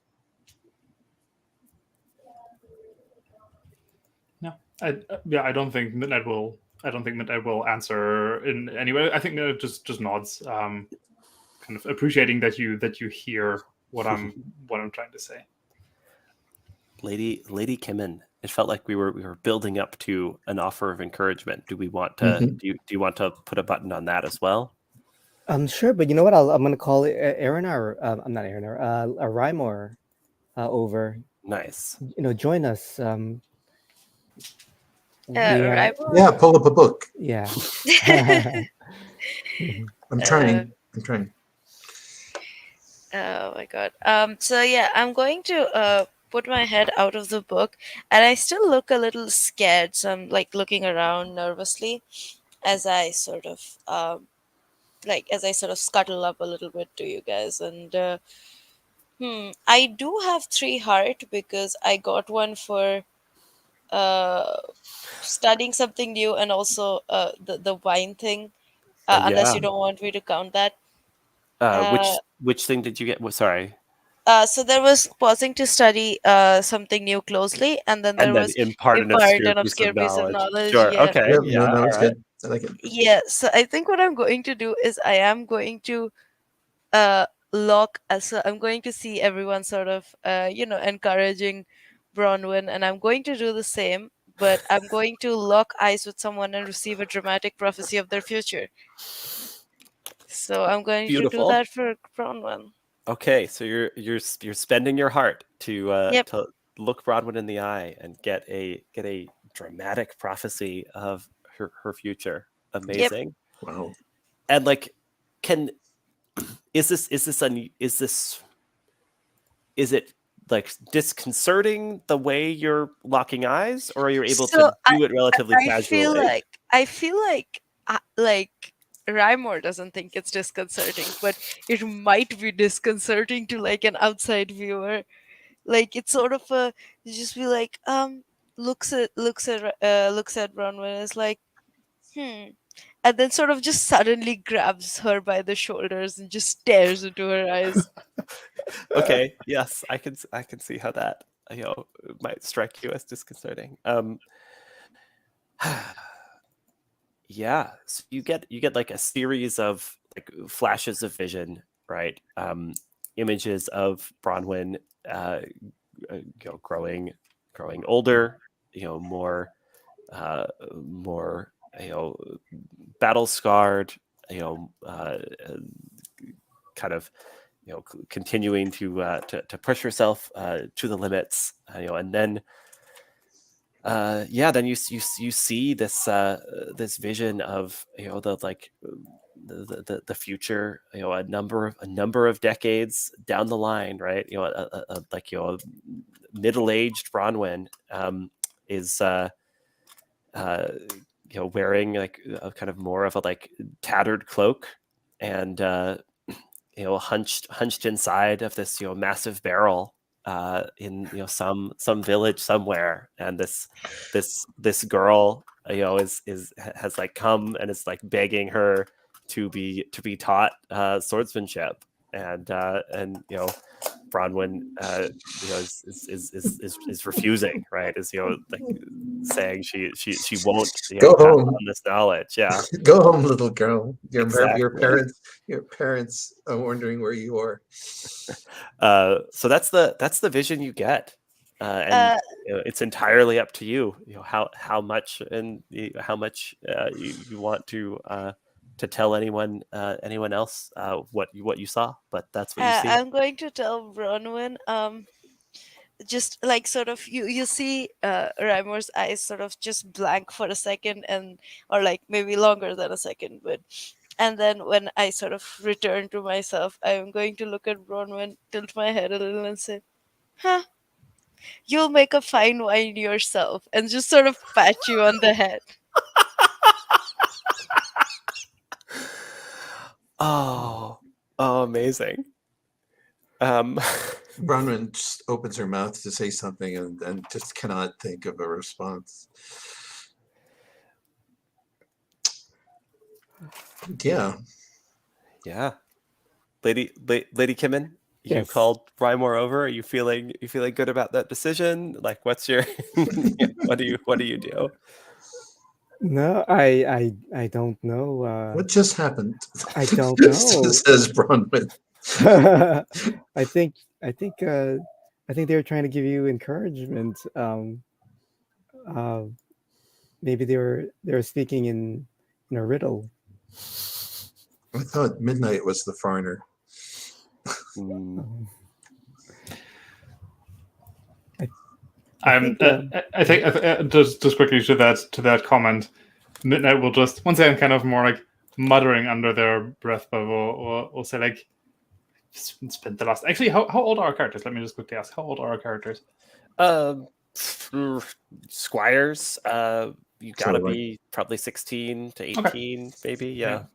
Yeah. So So I'll say like spent more than 10 years on this. I'm still considered a foreigner, and I'm just kind of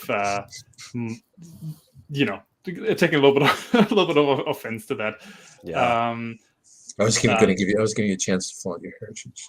Yeah, well, I'm thinking of like reminding you that I'm not the same as my forebears. Right. Yeah. You You got good triggers too. in two directions here, right? Yeah, Remind you- someone you're not the same as your forebears, or defiantly flaunt your heritage. Yeah.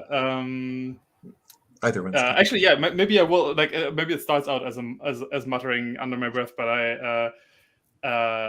I'll just like turn because I think Midnight has like kind of started to walk more kind of towards the front of the group, but kind of turn back to Bronwen and say, take a quick second to think and say, I spent just as much time training for this as you have, under the same teachers. I assume, at least. I don't know. But I assume there's some kind of like generalized squire training. Yeah. Sure. You get some. You were all in basic training together. Yeah, and then I will turn my back again and move forward. Nice. Bronwen mutters loud enough for Lady Kimmin to hear, but not Midnight to hear. right. Maybe you'll get your shield up faster next time. Ooh. Oh.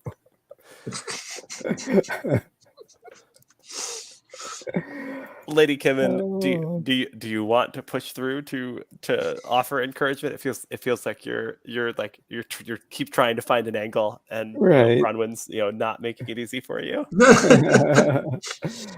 Well, that was definitely a joke for Lady Kimmin. Right. Its benefit. Awesome. Yeah. So I don't know. Maybe in drawing that joke out, I'm lifting his spirits. And I say, I'll say, you have a beautiful laugh. I wish I could hear it more.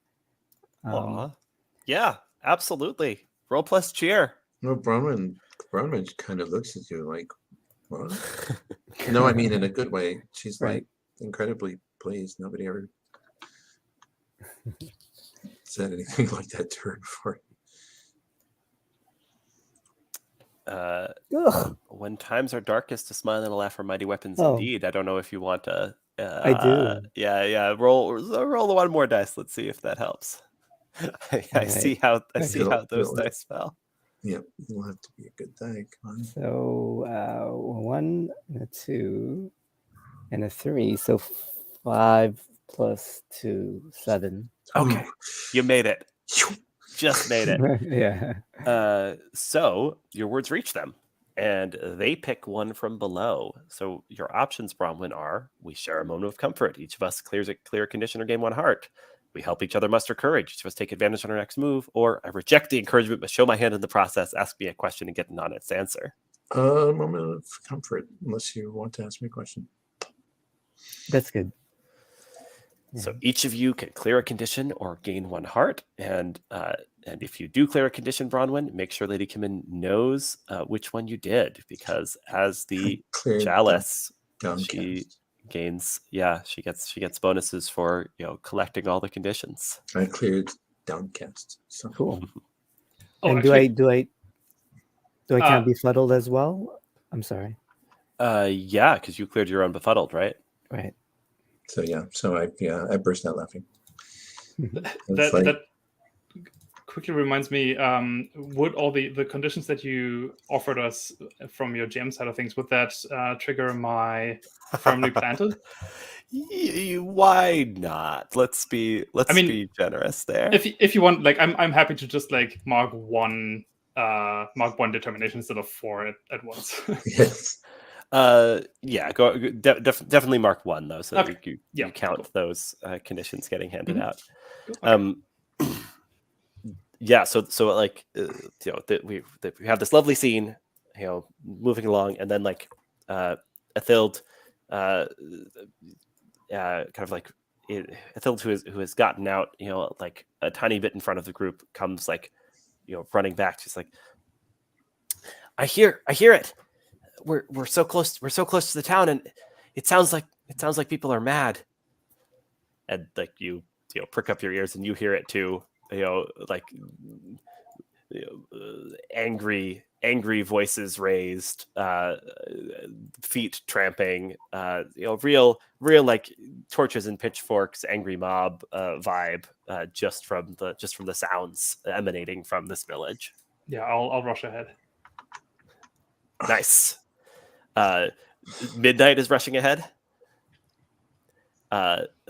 Then like as you are like crossing out of the forest towards the village, an arrow whizzes over your shoulder, and you hear a voice raised, "Not another step, Seathlander." I am a quickly remind me what the kingdom is called. The kingdom is called Castany. The kingdom of Castany. Yes. I am a squire, a knight in training of Castany. What is going on here? I am going to come up behind Midnight, like, and also just sort of kind of put my hand on his shoulder, just as a just to sort of prove that he is in fact a knight of Castany. Oh, nice. Yeah, just be backing Midnight up. Absolutely. I'm gonna also take a heart for that, if that's okay. Yes, indeed. Yeah. So like stepping out from basically the village has like a low wall around it with a gate. Like it's scalable, right? It's this it's kind of short wooden wall, but just enough that maybe some animals are deterred, right? And so stepping out from the gate is a young man of around your age, in like a forest green cloak, right, holding a bow, with a quiver of arrows slung over his back. Reads like he's a hunter, right? And he's like still like staring skeptically at you. He says, "You say you're of Castany, but that accent still says Seathlander." Do we have do we carry like some kind of symbol or emblem? I guess our like crest, is that the actual like physical crest that we have? Do we have badges? Yeah, you might have like a like heraldry on your shield or something to display. Yeah. Shoulder badge, right? It's common in squires. Yeah, I think so. So what I'll do, the shield is a good point. So I don't have my spear drawn, but I do have my shield, and I will slowly step forward and showing the shield, not in like a defensive position, but essentially presenting the shield, saying this crest marks many years of training under the greatest knights of Castany. I and my fellowship are here to cleanse these lands of the darkness that is brewing. And if there's any trouble in this village, then we are here to offer our aid and counsel. Go ahead and forge a path, because you are trying to get through to someone who's suspicious, and I think that can count as forge a path, and it also is is generally our kind of like catch-all move. So Sure. let's see how it works for us here. Okay. That's perseverance. All right, that sounds good. I'm also in the dice roller now, so let's do that. Nice. Just quickly. Oh, okay. Let's see. So d6, 2d6, and then modifier +2. Wow. Very nice.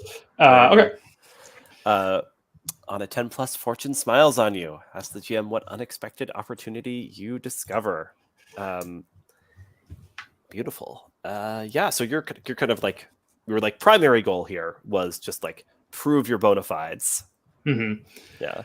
Yeah, but you know, once again, also still stepping forward. Essentially, I'm trying to kind of get my proverbial foot in the door with these folks. Yeah, so I'm hoping maybe even just like coming closer to maybe get a glance of like what's going on in the village. Nice. Yeah. I'll give you that. Yeah. So you step forward and like, you know, you show this badge, and the like young hunter, you know, lowers his bow, like slings his bow, you know, back across his back, you know, clearly like, you know, no longer threatening you, right? And he said he kind of like lets out a little sigh of relief. Okay. Very well. They set me up to guard. I wanted to do my job, but if you really are coming with help, then the village of Alfgar's Knoll will accept it. It'll be better than the help we've been getting. He, like, jerks a thumb over his shoulder. He says, "This construct that claims to be a knight came riding into town on a creaking wooden horse, saying he could stop the beast that was stalking us, but the beast attacks only got worse since he tried. I think there's dark sorcery afoot, and we're gonna put a stop to it." So like and like over his shoulder, you can see there's like a big crowd gathered in the town square, and like there are torches and pitchforks being brandished. I see. I will, trusting that my my companions are kind of coming down behind me. I will kind of give a courteous nod to the hunter, and assuming that he's inviting us in now, will kind of push past him and quickly make my way to the crowd, hoping to like knowing that this is probably, you know, them going up against Mr. Twigs here. I'm hoping to maybe prevent any tragedy happening there. Sure. Yeah. So you pass through. You've got Rhymour kind of right at your side. Bronwen, Lady Kimmin, are you headed into the village as well? Absolutely. As you're walking over, you know, Ethild will like you know, pull your cloaks or your tunics or whatever, right, and kind of whisper like, "Remember, you promised you're not gonna tell him anything about me taking Spotsy." Be of good heart.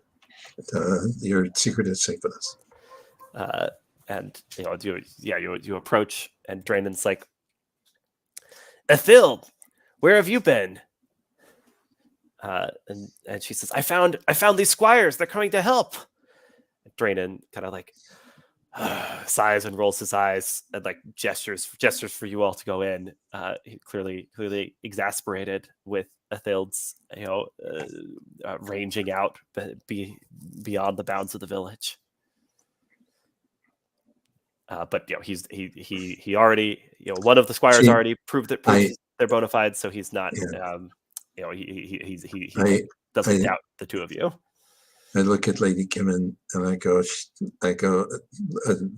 I nodded at Hilton because she reminds me of someone.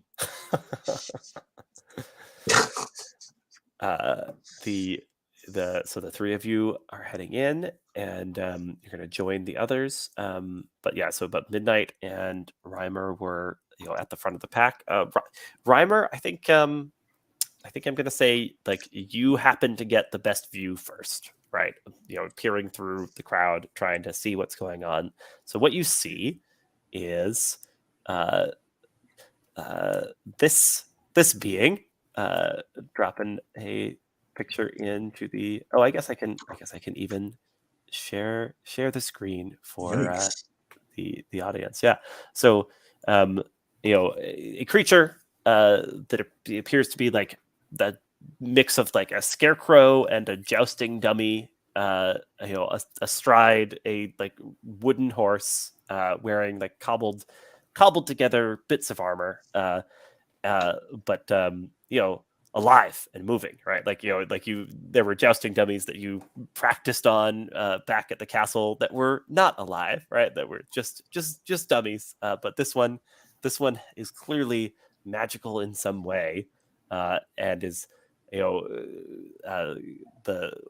kind of cantering about in the midst of the town square, surrounded by. Of course, that horse makes wooden clop clop sounds. Yeah, wooden runs. clop sounds. That's like, wooden hooves. I'm just staring. I'm going to. I don't suppose I've seen anything like this before. Rhymour, what is that? Yeah, Rhymour, if have you you hold seen on anything like this before? I don't know if you have, but maybe your books have something in them. I don't know. Yeah, I was going to take out. So when I'm going to turn to Bronwen and say, "Well, I don't know yet, but if you give me a second, I could tell you." So I'm going to just look through my books. Yeah, look through your books. Flipping through, Scarecrow Knights. Any references there too? Go ahead and roll plus ingenuity. Okay, that is an 8. So partial. Nice. Cool. You find a story insight relevant to your situation. Work out with the GM what it is. On a 7 to 9, the GM will write a lesson for you. So great, you're gonna get another lesson from me.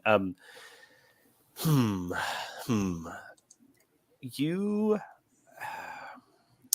What sort of a book are you looking through? Are you looking through? Do you have like a history book, or is there like a book of I'm looking through a esoterica? book of like a book of like folklore about this kind of not necessarily this kind of, but folklore about strange heroes maybe. Yeah. Oh, interesting.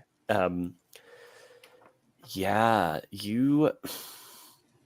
I'm going to do another thing where it's it's the story that's not exactly the same, but of a similar nature, where you find a story of a statue that was brought to life by a wizard, and served as a knight. The kind of only known inorganic knight in Castane's history. So like there's precedent for kind of animated creatures to become knights, but in the story, the statue had to go through many trials and tribulations to prove herself worthy and become elevated to knighthood, and you get the sense that this sort of gangly creature before you has not been like officially knighted by anyone. Just But like it had the armor on. Yeah, exactly. So the lesson is the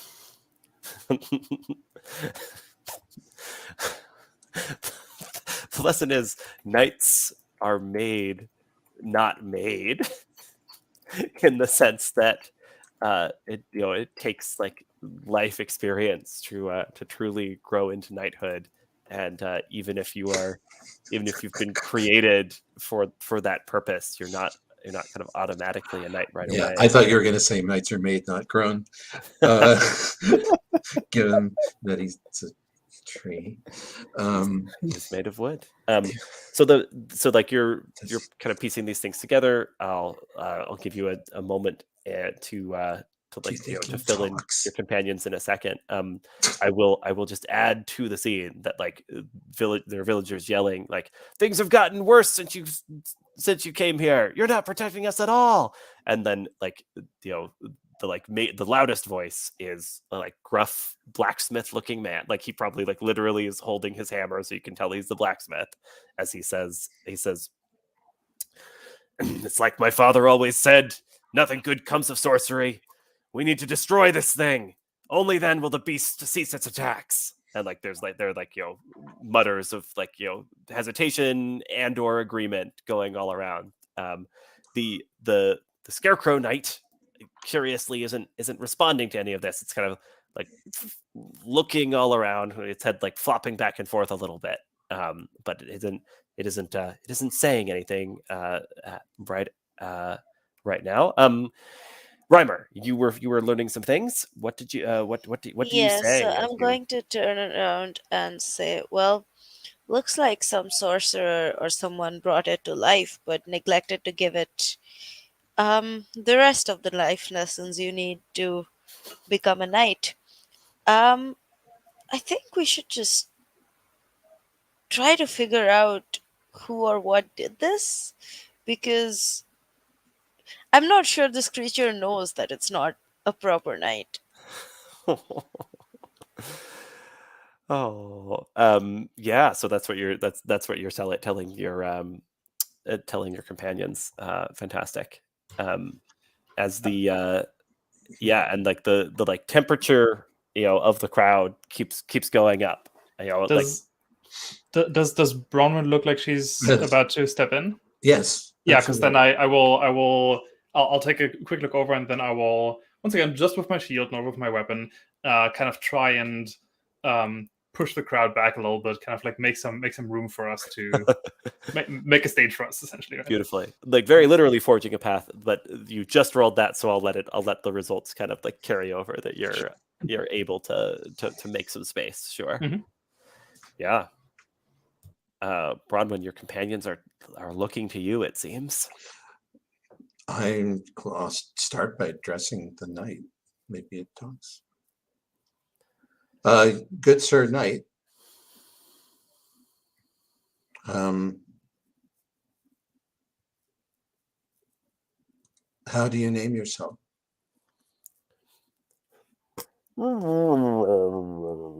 There's kind of a like muffled sort of noise coming from it, and like someone in the village says, he doesn't even talk anymore since he went out. He's doesn't have the spine to tell us he failed. You're saying this happened, that he spoke better before. He talked a big game about driving off the beast and protecting our village, and look where we've come to. Two more injured. One dead. The creature's attacks won't stop. They've been getting worse. Why has the creature's attacks been getting worse? Listen.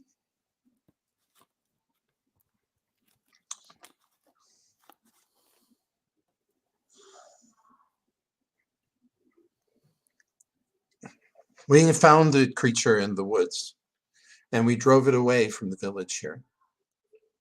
What? They found the creature? They drove it away? I don't believe them. What are they talking about? Voices in the crowd.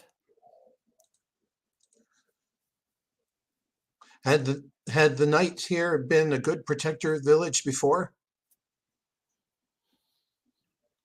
Who will speak? The blacksmith strides forward. I don't know who you outsiders are, but this thing came when we were desperate, when we'd lost someone already to the beast, and it said it was some great knight, and we, in our search for anything, decided we would believe it. After all, we hadn't seen any flesh and blood knights in a while. Maybe they are all made of twigs now. But then when it rode out, things just got worse. The beast attacks didn't stop. They got stronger. I don't think this thing even wanted to protect us. I think it's all part of some sorcerer's sick game, and I'm not going to play along anymore. Who's with me? Hold a moment. Does the knight look the worse for wear? Oh, yes. Like, does he look like he was clawed by that beast? So it feels like you're searching for truth, but I'm just gonna tell you the answer. I'm just gonna tell you like some like things you can observe straight Yeah. away. There are definitely like tears on the like burlap bits of the knight with like straw kind of coming out of them. Like in fact, as he like moves around nervously, like bits of straw are sort of like falling out from him.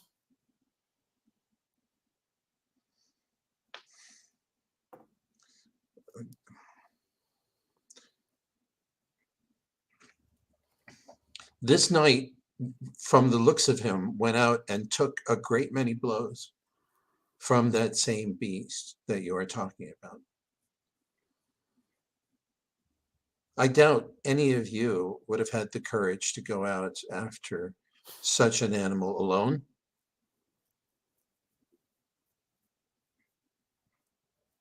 His heart may be wood and straw, but it compares well enough in strength. And if the force of his arm was not enough to contend with that ferocious creature that we encountered,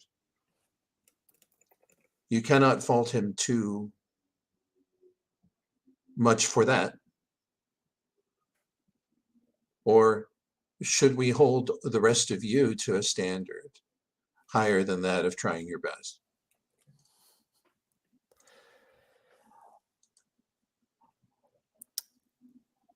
I am very curious what move might trigger here. Is it possible you're trying to impart a lesson to the crowd?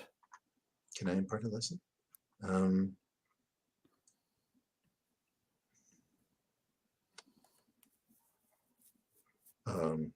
They don't rule though, right? So. Oh, they can roll. This is the one mechanic in the game that involves the GM rolling for an NPC, because an NPC can resist a lesson. Also, remember that you accepted my lesson as well. Yes. Right. Make sure that's on your sheet, just in case you need to use it. Oh.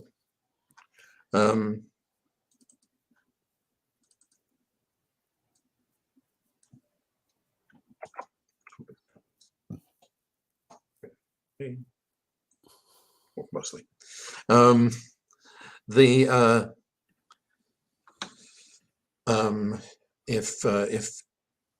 If it's imparting a lesson, or am I just trying to forge a path? I don't know. You could forge a path to like kind of cow them, right? To shame them a little, make them like hold back from immediate action. If you want, if you want to like in a more lasting way kind of change their perspective, you'd probably have to impart a lesson. But I'm certainly willing to see forge a path as a interpretation of your bit of oratory here. I think I know what I want them to do, and then you can tell me what it is. Okay. I'm going to say, here a knight went out and he took wounds for you, and you haven't so much as patched him up. Would you have done so little for a flesh and blood knight? Do you imagine he can continue to uphold his willingness to fight for you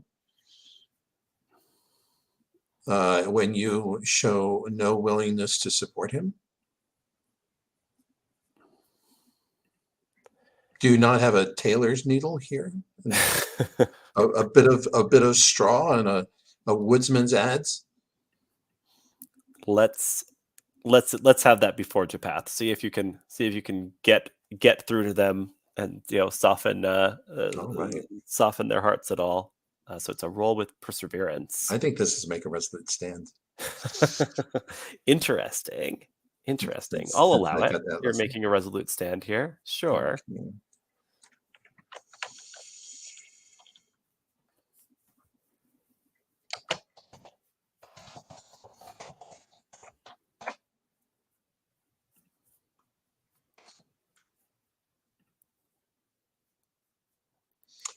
11. Nice work. On a 10 plus, fortune smiles on you. Ask the GM what unexpected opportunity you discover. Wow. Okay, cool. So yeah, so I think we see that, we see the like majority of the crowd, is moved by what Bronwen has said. And so like despite the like the blacksmith's continued obdurance, a number of the villagers just all kind of like surround Sir Twigs, and they're kind of like start like fussing over him, trying to like someone like comes like running over with like a big like arms full of straw to like like restuff the parts of him that have gone become understuffed, right? And then others are like working with needle and thread, so they're working on absolutely working on repairing this this artificial knight. I turn to Rhymour and I go, I have no idea if this is going to help. But I couldn't think of anything else, and I couldn't like stop and ask you all, but they were all looking at me. Rhymour's gonna say, I'd say that's part of making a knight, wouldn't you?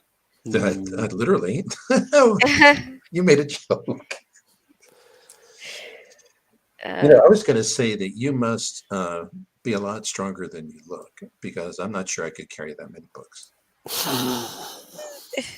Rhymour's going to say, "Oh, these things? No, they're super light and like They are not. I picked one up. It's like a chunk of lead. You could tile a roof with those things." Rhymour's going to shrug and look at your big shield and your big weapons and say, "Those are the heavy things." Actually, this isn't that heavy, I say, taking my sword out and handing it to you. That's part. I mean, most two-handed weapons are heavy, but they're not. They're just good for chopping when they get above a certain weight. So this is actually a pretty light weapon in two hands. You'd have to be a giant to wield it in one hand,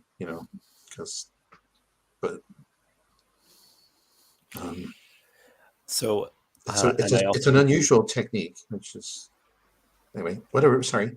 No worries. On a Forge a Path 10 plus, fortune smiles on you. Ask the GM what unexpected opportunity you discover. So in addition to rallying the village around Sir Twigs, I think like one like old woman in the crowd kind of like walks over, leaning heavily on her cane, and she says,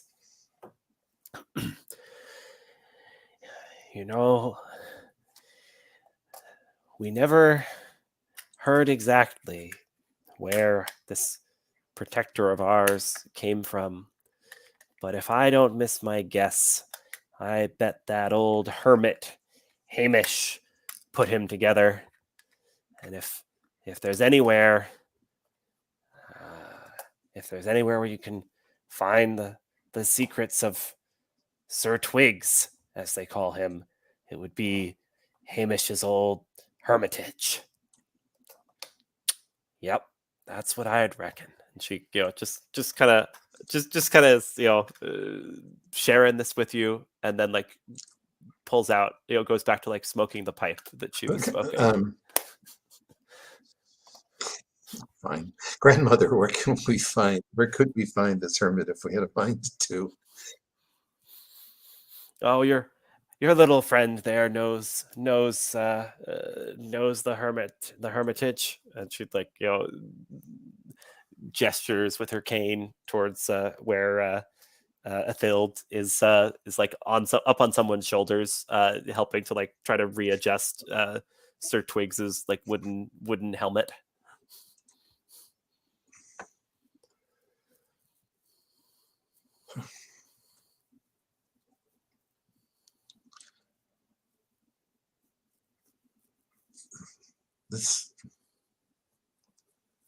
I'm not sure I could have anticipated saying this before coming into the Blakewood, but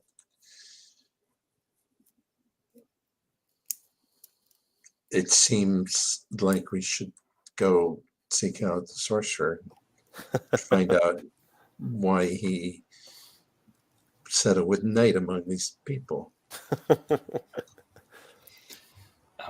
I'd like to, and we don't need to make this a full scene if there's nothing much more to say, but I'd like to just like confirm with one of the villagers that the beast that they were talking about is indeed the beast that we fought, or if there's a red herring happening here. Yeah, absolutely. So like you like talk to a villager and you're like, so would you describe this beast as sort of cat-like and sort of reptile-like and having like a long scorpion-like tail, and like they're Smelling like this. Oh yeah. That sounds like a comedy routine.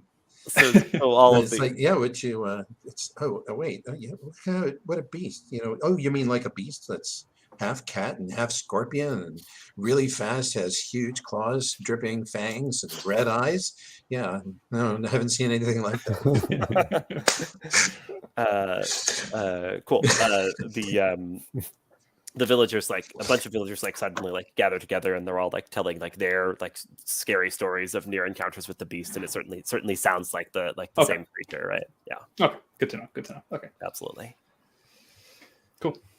Yeah, in that case, I'm just gonna try and, if there are still any like villagers left who are still aggressive towards Mr. Twigs, I'm just gonna try and disperse them. Yeah, absolutely. Yeah. I mean, the blacksmith is like staring daggers now at like the four of you and the Scarecrow Knight, I'd say. Okay. Right. Making a mental note. Keep an eye on the blacksmith. Yeah. Owen is his name. Okay. Just like everybody knows him. He's Owen the blacksmith. Sure.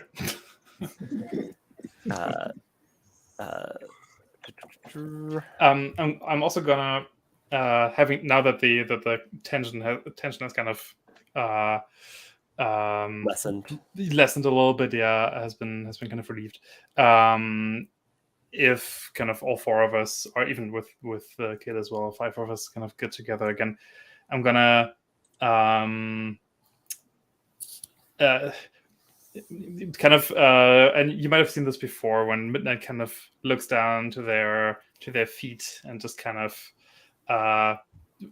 fiddles with their shield a little bit, the shield being like kind of planted on the ground, and I'm gonna say, listen, all of you, you've put your trust in me to be the shield that protects this group of ours in our venture into the forest, and I've let you down back there in the forest.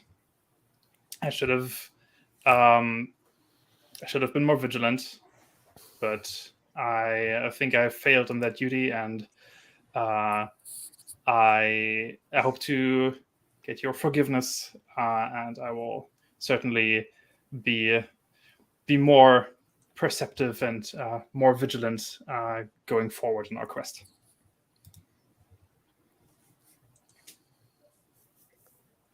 Well said. Okay, I'm gonna clear my wrathful condition here, having made an apology for the harm I've caused. I was trying to figure that out. Yeah. Apologize for the harm you've caused in anger. Sure. Yeah. You can clear wrathful. You did it.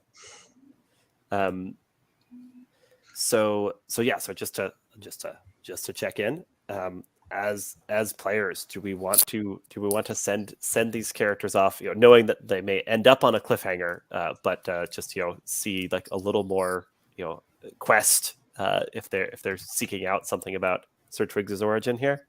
I think so. Nice. Sure. Yep. Ethild has been recommended to you as a guide. Are you bringing this this girl with you? Yes, Great. otherwise we'll just get lost. Are you the scarecrow is looking a little better after the ministrations from the villagers. Are you bringing Sir Twigs with you as well? I think we should. Sure. Yeah, if All he'll right. come with us. So it's a quest: 4 squires, a little girl, and a alleged knight made of wooden straw. Yeah. The highest ranking member of this group is the scarecrow. Well, it's unclear what rank he has in human terms, but yes, absolutely. Cool. Then let's do a little montage. So here's how this is going to work. Each of you is going to posit some danger or difficulty you run into on the way up to a kind of hermitage nestled in a nearby mountain peak, and kind of you can invent any sort of problem that you might run into along the way, and then you pass it along to the next person to explain how their character is able to rise to the challenge and deal with the problem. And we're doing this in montage form, so we don't need to roll dice to do this. This is just a prompt to narrate something collaboratively. So the problem can be as difficult as you want it to be, because we know that they will somehow rise to the occasion. Everyone feel up for that? Then Lady Kimmin, you first. You get to narrate a problem, which is going to be one that Bronwen will have to deal with, and then we'll go further down. We'll go along the character sheet. I think the first problem we run into.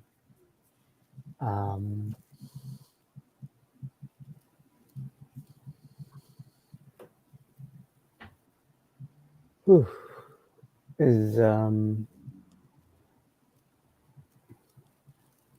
gosh.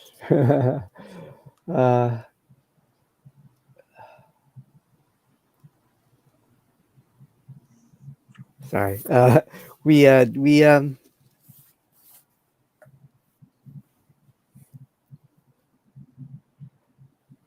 right, we're going to a hermitage. There's 4 squires, a little girl, and a scarecrow knight.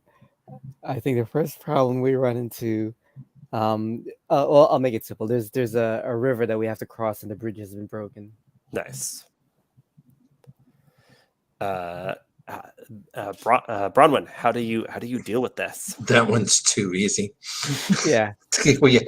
we have a knight who floats. Everyone just piles on his back, and we pull our way across the river.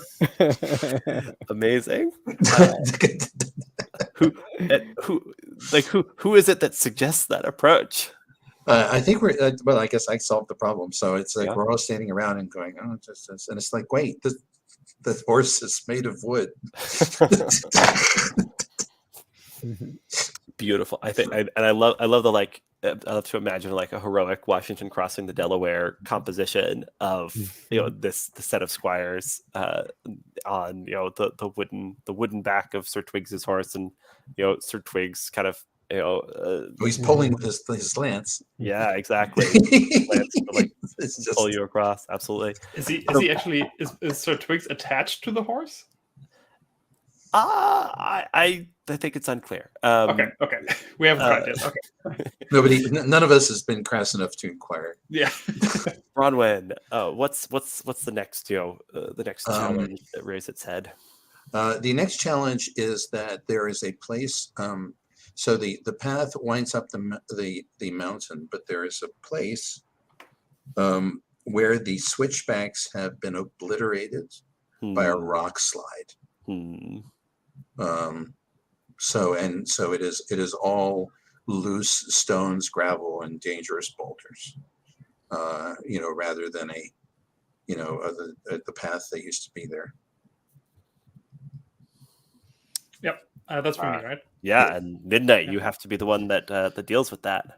Yeah, I think I will immediately, like when we come across that kind of blockage, I will immediately kind of I'm probably walking ahead anyways and position myself to lift or assist or in any way kind of help people towards maybe there's like a little ledge that you can't normally reach, just like kind of to the side of the landslide, but with a little help, with a little boost maybe from Midnight, making sure that I'm there to get everyone across, and then essentially just with my own kind of muscle power, I guess, like climbing the rest of the way myself.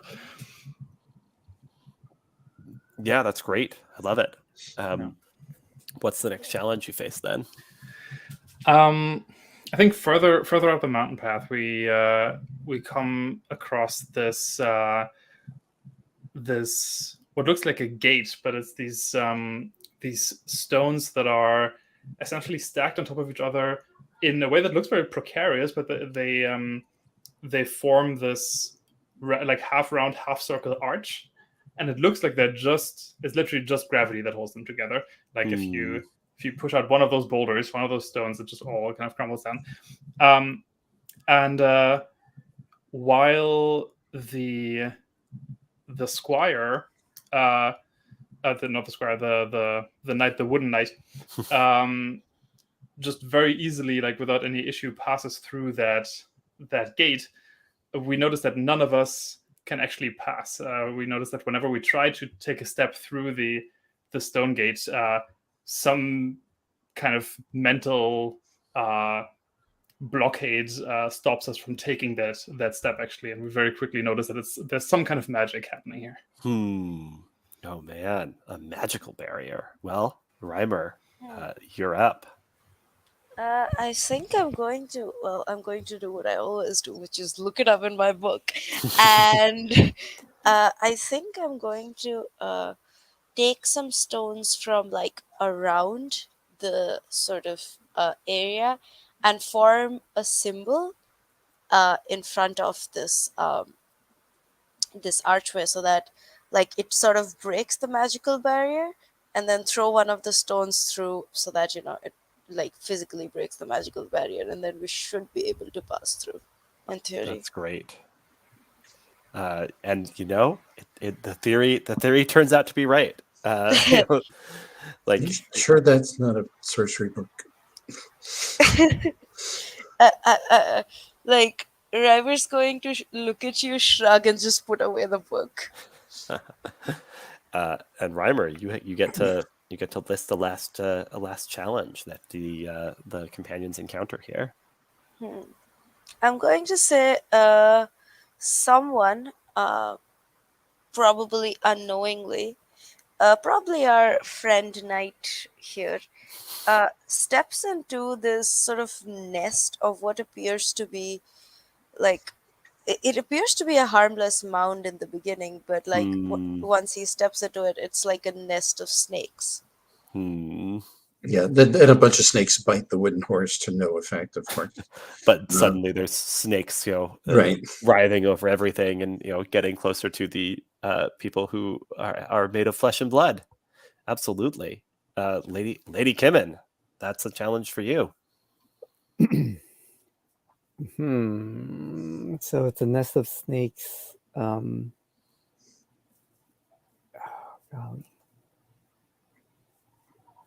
There's a chance for a ridiculous stunt. Yeah, you're right. Oh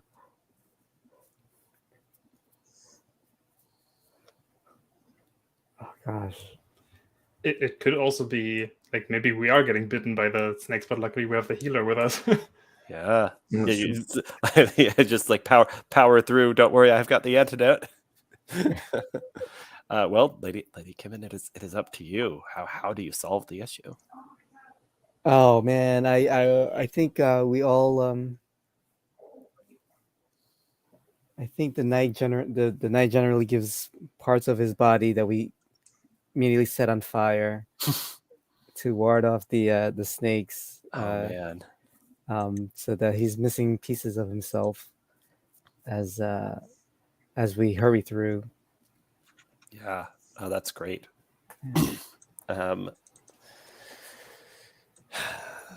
And reach the place where this this eccentric hermit's dwelling is nestled in a crag in the mountain, right? The place where perhaps the answers lie for kind of why and how Sir Twigs was created.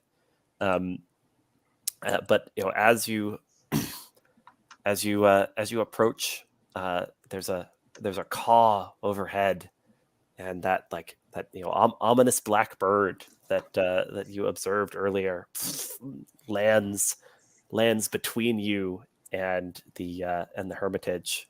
It opens up its beak and says, "Foolhardy squires, false knight and little girl, you do not belong here. The knowledge the hermit left behind ought not to fall into hands such as yours. Begone, or I will be forced to expel you." What do you do? So I will definitely be positioned shield up in front of the group, but will kind of throw kind of a confused look towards Rhymour to maybe maybe they know what's going on here. I'm gonna throw some breadcrumbs at the bird and see what happens. And then when people look at me, I just shrug. I am no ordinary bird to be distracted with your leavings, human. Well, how about a sandwich then? I think I have one in here. I make no jest. I am in deadly earnest. Leave this place and do not return. And it flaps its wings, and there are suddenly too many wings there. I'm going to say, who do you belong to? I belong to myself, human. I think the answer is did belong to. Well, why do you want us away then? If you're just a bird who belongs to itself, it shouldn't matter to you what we do.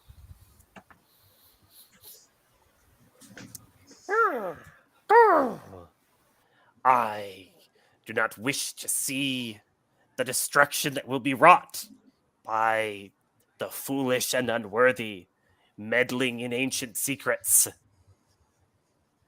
Thank me And for the warning and turn away. and before we do that, who's meddling in these ancient secrets again?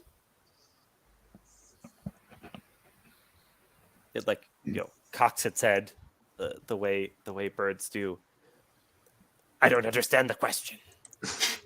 Who should we be scared of? I think it implied that we should be scared of him. We should be scared of it, is it? Well, It's her weird. and them. I can't Take tell. not another step towards my master's dwelling. Okay, so it has a master. Well, I think it had a master. I think this is a familiar. Yeah, to just to lay cards on the table. I think you get the sense from the way the creature is talking that it feels that it has it has a task left behind to it by a deceased master to guard. Listen, bird. I do like the idea though of trying to lure to trap the bird in a logic loop. Listen, oh bird. Better title I don't have.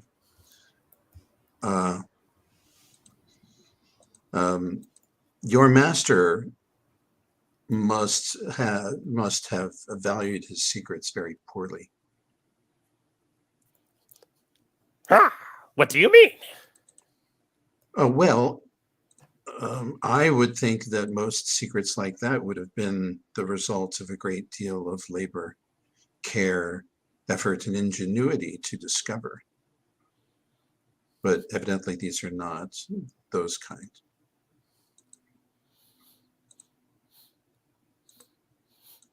Bird, turns its head from side to side, eyeing you. You have 1 minute to explain yourself, and then I drive you away. If I had labored my life to accomplish something important, And like Sir Twigs like stands up proudly as you describe him this way. and to uncover the secrets of the world, and otherwise in powerful and noble endeavors, I would not want it to die with me. I would not want it to rot in the ground in the cave, there to be one day covered in dust and mold, never for anyone to know how great my accomplishments had ever been.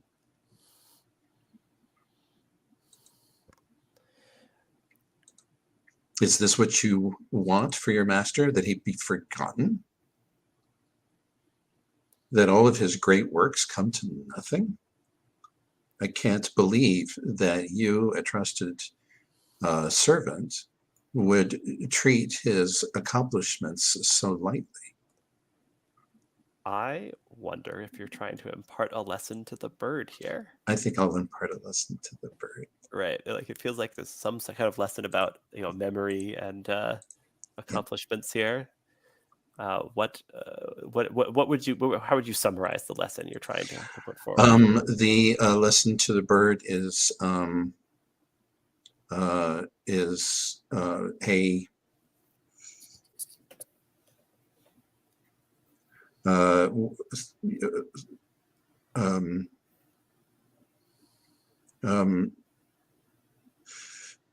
you are your accomplishments are defined. No, the significance of what you have done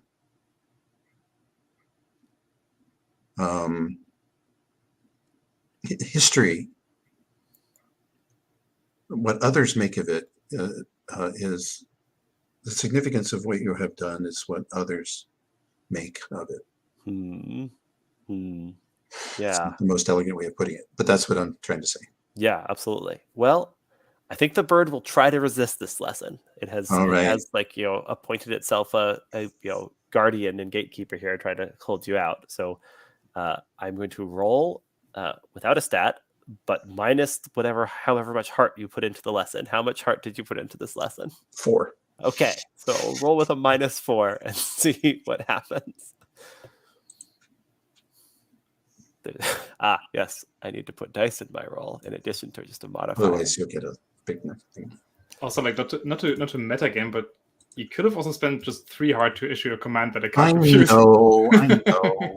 But you wanted. I could have told the bird to desist. Oh man! But that wouldn't have been as interesting. No, fair enough. Incredible.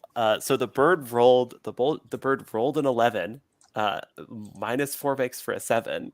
Which says on a 7 to 9, you both dig in. Don't record their lesson. Both of you mark a condition. So like the bird is like clearly is clearly like now like confused and restless after this, and says like, no, you're trying to trick me, and I won't let you. So Bronwen, you unfortunately must mark a condition as well. Yes, I will mark a condition. I am vexed at this dumb bird. It like brings its wings up, and like it seems to be starting to like grow in size, right? As if to make good on its threat to drive you away. but it also seems shaken, rattled, right? Not at the top of its game after you've tried to undercut its certainty. Rhymour, I'm going to ask you, what do you do? I've been watching this thing with. Um, so, is it physically standing in the way of the knights? Like, can I Entrance. go around it potentially? Can you try to? So it's it's standing in the like main path to the door of the hermitage. But if you were to like sneak around, maybe you could try to find a like basically like shimmy up onto the roof or take some other unconventional approach Is to there get into a the place. is there like a back door? Can I just sort of go around the hut and take a back door or something? You could roll to forge a path to such a place, Okay, where of let's course do you're that. dealing with the difficulty of not having the bird immediately fly at you and not triggering any other guardians along the way. But yeah, Right. please. Okay, I am going to roll to forge a path, and I'm going to say that. Can I say everything secret is worth uncovering? Yeah, this is like Yeah, a yeah. textbook example of living up to that lesson, I feel like. Textbook. Yes. Okay. Okay, I rolled a 6 and a 5 anyway, and yeah, so that's a 12 total. I think. Yeah, that's a 12 total. Rhymer, you are in as the GM. What unexpected opportunity you discover? I think you land in a pile of books as you like bust in through a back window of this, right? Like you're like, oh, what's this under my feet? You look there, you're just Yeah, I'm standing never in leaving. I'm just here. you know Yeah, the I'm hermit's the new hermit. library. Yeah. it's me now. Oh my Um, god. and I'm gonna just check in probably like one last time with each with the PCs who didn't act recently. Lady Kimmin, uh, the bird was shaken by Bronwen's words, but not like fully dissuaded from trying to keep you out, and now it seems to be starting to change into a more dangerous form, like Don't talk to more wings and claws are appearing as it like starts to grow in size. What do I, you do? so I think while Bronwyn was talking to it, I think I was talking to Etheld and Yeah, finding out about the hermit. yeah. She's talking about old Hamish, the hermit, right? He used to always have tea and cookies, and people said he was grumpy and wanted to live away from people, but he was always happy to see me here. Okay, I take in as much information as I can, and then mechanically I'm gonna spend 3 hard to cleanse a Ah, place from line. Um, cleanse a place from a curse, poison, or malign Oh, no. influence. I thought you were going to taunt the bird. That'd be one approach, but this is the chalice approach. Yes, and I'm going to I while it's changing, I just yell, "You miss him, don't you?" Oh, oh, that's great. That's beautiful. So like it's like it kind of like it like stops and like its head, which had been like turning into something with too many eyes and too many mouths, like kind of like turns back to a more like normal bird head and like turns towards you. And all the while I'm talking, the things that Ethel told me, the way he used to um, feed you from his Hmm. while he drank tea, and the way he treated you as more than just a familiar. And I'll point to the Sir Twigs and say, "This is your brother. This is you both came from the same parent. Um, he's all you have left now. Hmm. Um, whatever knowledge the hermit Hamish had, um, is not just your inheritance but his, and it That's and beautiful. and it is his birthright to know what his father knew." and you spent your heart to do it. So I think we see the bird like change and like transform back into a normal bird and like flutters over and like lands on the shoulder of Sir Twigs, who like reaches up and pats it, and Scarecrow and Crow together, like walk into Right, one's not the afraid of the field. other somehow. Yeah. You really are a lady, aren't you? Well, I didn't want to fight whatever it was whatever it was turning into. No, Practical. I didn't, and I didn't seem right just to tell it to go. Right. Not when it obviously its heart was in it. Hmm. Just like it didn't seem right to kill that monster. Midnight, do you want to do any last thing here before we'll probably turn to epilogues in a moment, but I don't want to. Yeah. No, I think kind of maybe like transitioning into the epilogue, seeing that that the situation has been resolved, and maybe even like noticing that Rhymour is already like in the process of uncovering things and everything. I think, and I don't actually have the heart to spend for this, but just in terms of like flavor. So my spend 3 heart move is sing a song of protection that stills violence as long as it sounds. I think like without spending the heart, just kind of as the flavor. I'm gonna start singing a song to kind of as everyone kind of gathers and we spend some time here. I think Midnight will stay kind of outside the hut, maybe like looking, kind of keeping an eye out, but singing this fairly melancholic song that is like it is slightly sad, but it is also quite calming. Think like old Irish songs, right? Like, absolutely. Maybe even singing it in a language that you don't even understand. To kind of set the scene for us to kind of be here and spend some time in this place. I think that's lovely, and I think that's a great I thought that we kind of like fade out on this part of the story to the strains of Midnight Song, and turn to end of session and epilogue. Okay, so I'm going to go backwards across the character keeper for this. Rhymour, I'm going to check in with these end of session questions and then have you roll for an epilogue. So at the end of each session, mark a notch if you boldly shared a difficult truth. Do we think we hit that? No, I don't think there were difficult truths, no.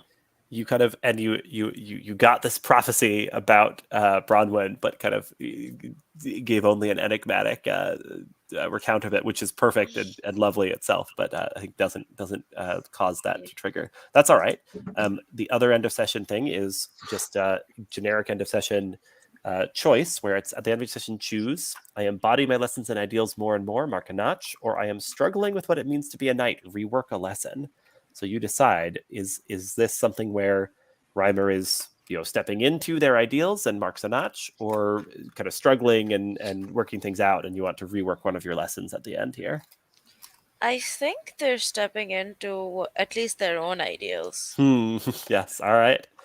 I buy it. Go ahead and mark one notch, and then make a roll plus your notches, which will lead into the epilogue move.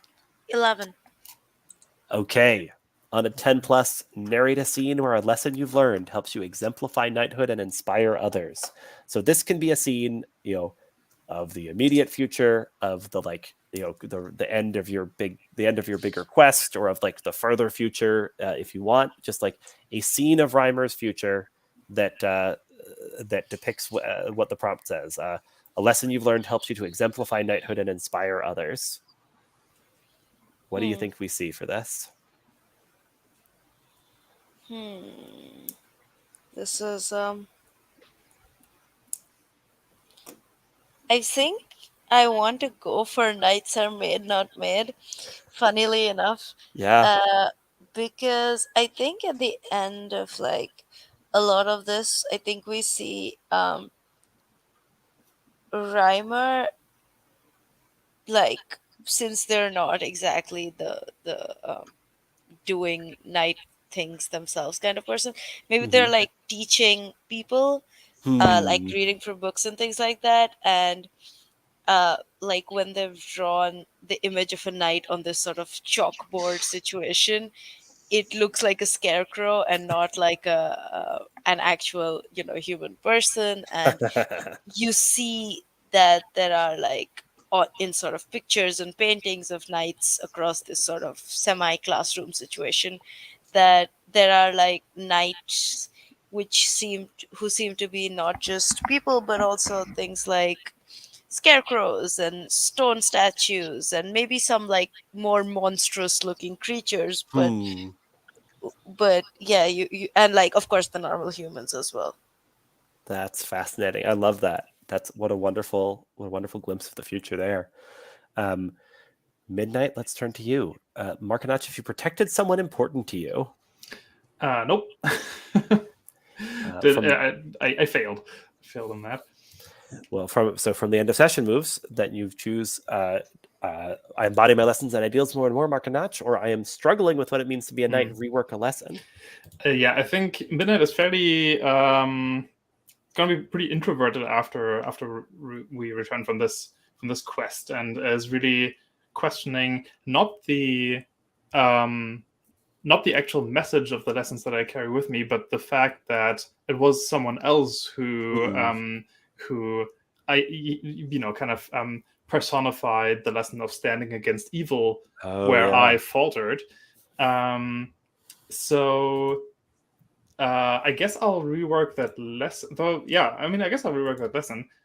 Sure, yeah. Or maybe I'll. Can I like? What if I leave the lesson make a resolute stand as it is, and I'll change "No one is immune to the glamour of evil" to. I don't know if I can manually change this, but to something like "No one is immune to the folly of pride." That's beautiful. That's a wonderful nuancing of the lesson that works perfectly. Yeah. And is that, can I just like purposely fail the roll, the end of session roll? You know what? I'll let you apply disadvantage to yourself on it if you feel like that's Sure. appropriate. Sure. Okay, fine. Yeah. Let me just quickly see. I think I have 2 notches. Yeah, 2. So where's the dice roller here? So 2d6, and then it is modifier 2. But no, I guess I'll do 3d6. There we go. 3d6, and you'll take the lower 2 of them. Yeah. So the 3d6 are okay. So there would be 3, 2 plus my 2 notches would still be a 7. Now you blew it. Yeah. So you get to narrow to see where a lesson you've learned helps you narrowly avert a dangerous threat. Yeah. I guess okay. I'll lean into the narrowly. Lean into how narrow it is. Yeah. Yeah. Because I think this experience drives Midnight further into throwing themselves into like more dangerous quests and adventures to try and like prove maybe even something to themselves, right? To find once again this like this sense of protection, and I think what happens is that I encounter on one of my quests. I encounter a raiding band of Seathlanders. Oh wow! Okay. And where initially my instinct would have been to stand against them and fight potentially a losing battle. Here we just see kind of me lowering my shield and my spear and essentially what's what I'm looking for? Surrendering to them. Oh wow! Okay, yeah. So you live to maybe fight another day, but you're not you realize you're not going to live up to the folly of pride here. Yeah, that's fascinating. Then Bronwen, let me turn to you. Mark and Notchfeather's turn to you for leadership. They did. Nice. And from and I grew into my own for certain. Yeah. From a rather uncertain start. So embody your lessons and ideals more and more. Yes. So that gets you to 5 notches for the end here. If this were a campaign, you would spend those on an advancement. But as it is, you're just gonna roll with a big bonus on this epilogue move. That's a 13. Yeah, that tracks. So it does. Narrate a scene where a lesson you've learned helps you to exemplify knighthood and inspire others. I got 2. I'm actually going to apply 2 lessons at once. One of the ones that's the one I learned from midnight. And then I realized that lesson is the same as one of my other lessons. And this takes place actually in the Tower of Perilous. Yes. Okay. So the glimpse at the end of the quest. Yes, and the quest of the Tower of Perilous is that at the very top of the prize is at the very top of the tower, and you have to ascend through the tower, and every level that you ascend is a greater challenge at a different challenge. The moral challenge and martial challenge and things like that, and you never know what they are. And they're different for everybody. So no one can tell you, how to solve the quest, even if they had undergone it themselves. Mm-hmm. And at one point in the quest, I ascend the stairs, and there is a knight, all in black armor. Yes. With a huge, shield, and a huge mace. And who says, "Your quest ends here, aspirant, young would-be knight who never will become a knight." He says, "Because you may strive against me, but I cannot be defeated in combat."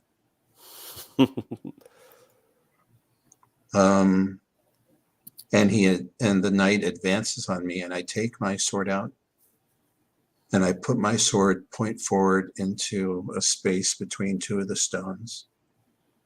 And I stand before him, and I said, "Then I defeat you without fighting." And he cannot strike the first blow, and I am able to get past him. Amazing. I love it. It's really good. Love this glimpse of the Tower Perilous. Lady Kimmin, let's turn to you. Markanach, if you helped someone who seemed like an enemy.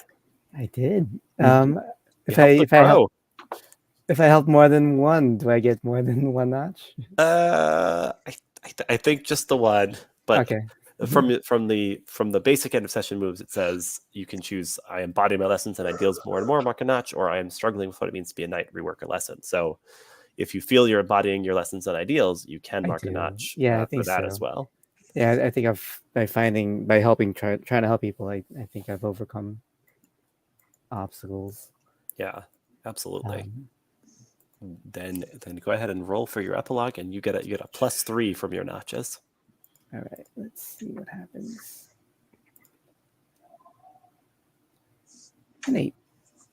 Okay. In that case, narrate a scene where a lesson you've learned helps you narrowly avert a dangerous threat. A lesson I've learned. Oops, I just flipped that. Sorry. Oops. Yeah. The lessons are what? Darkness.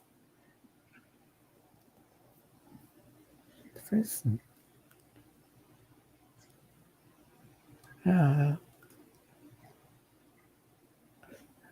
Towards healing. I think this is also going to take place at the Tower Perilous. And I think at one point where the party is split up, let me just read that one more time. Wounds. One's wounds. I think myself and Rhymour are in one part of the tower, out looking outside a window, and down below is our Midnight and Bronwen, and they're fighting this hideous monster that's like that makes the mother manticore look like Spotsy.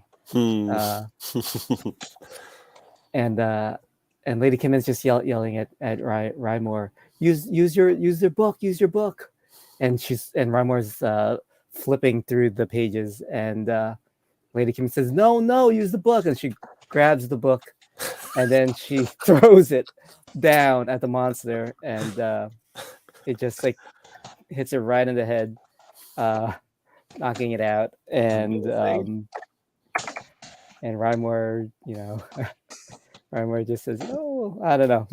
They get into an argument, and Lady Kimmin just says, "You're relying too much on your knowledge. You're hiding behind it," and then basically it's like trying to have her acknowledge her wounds.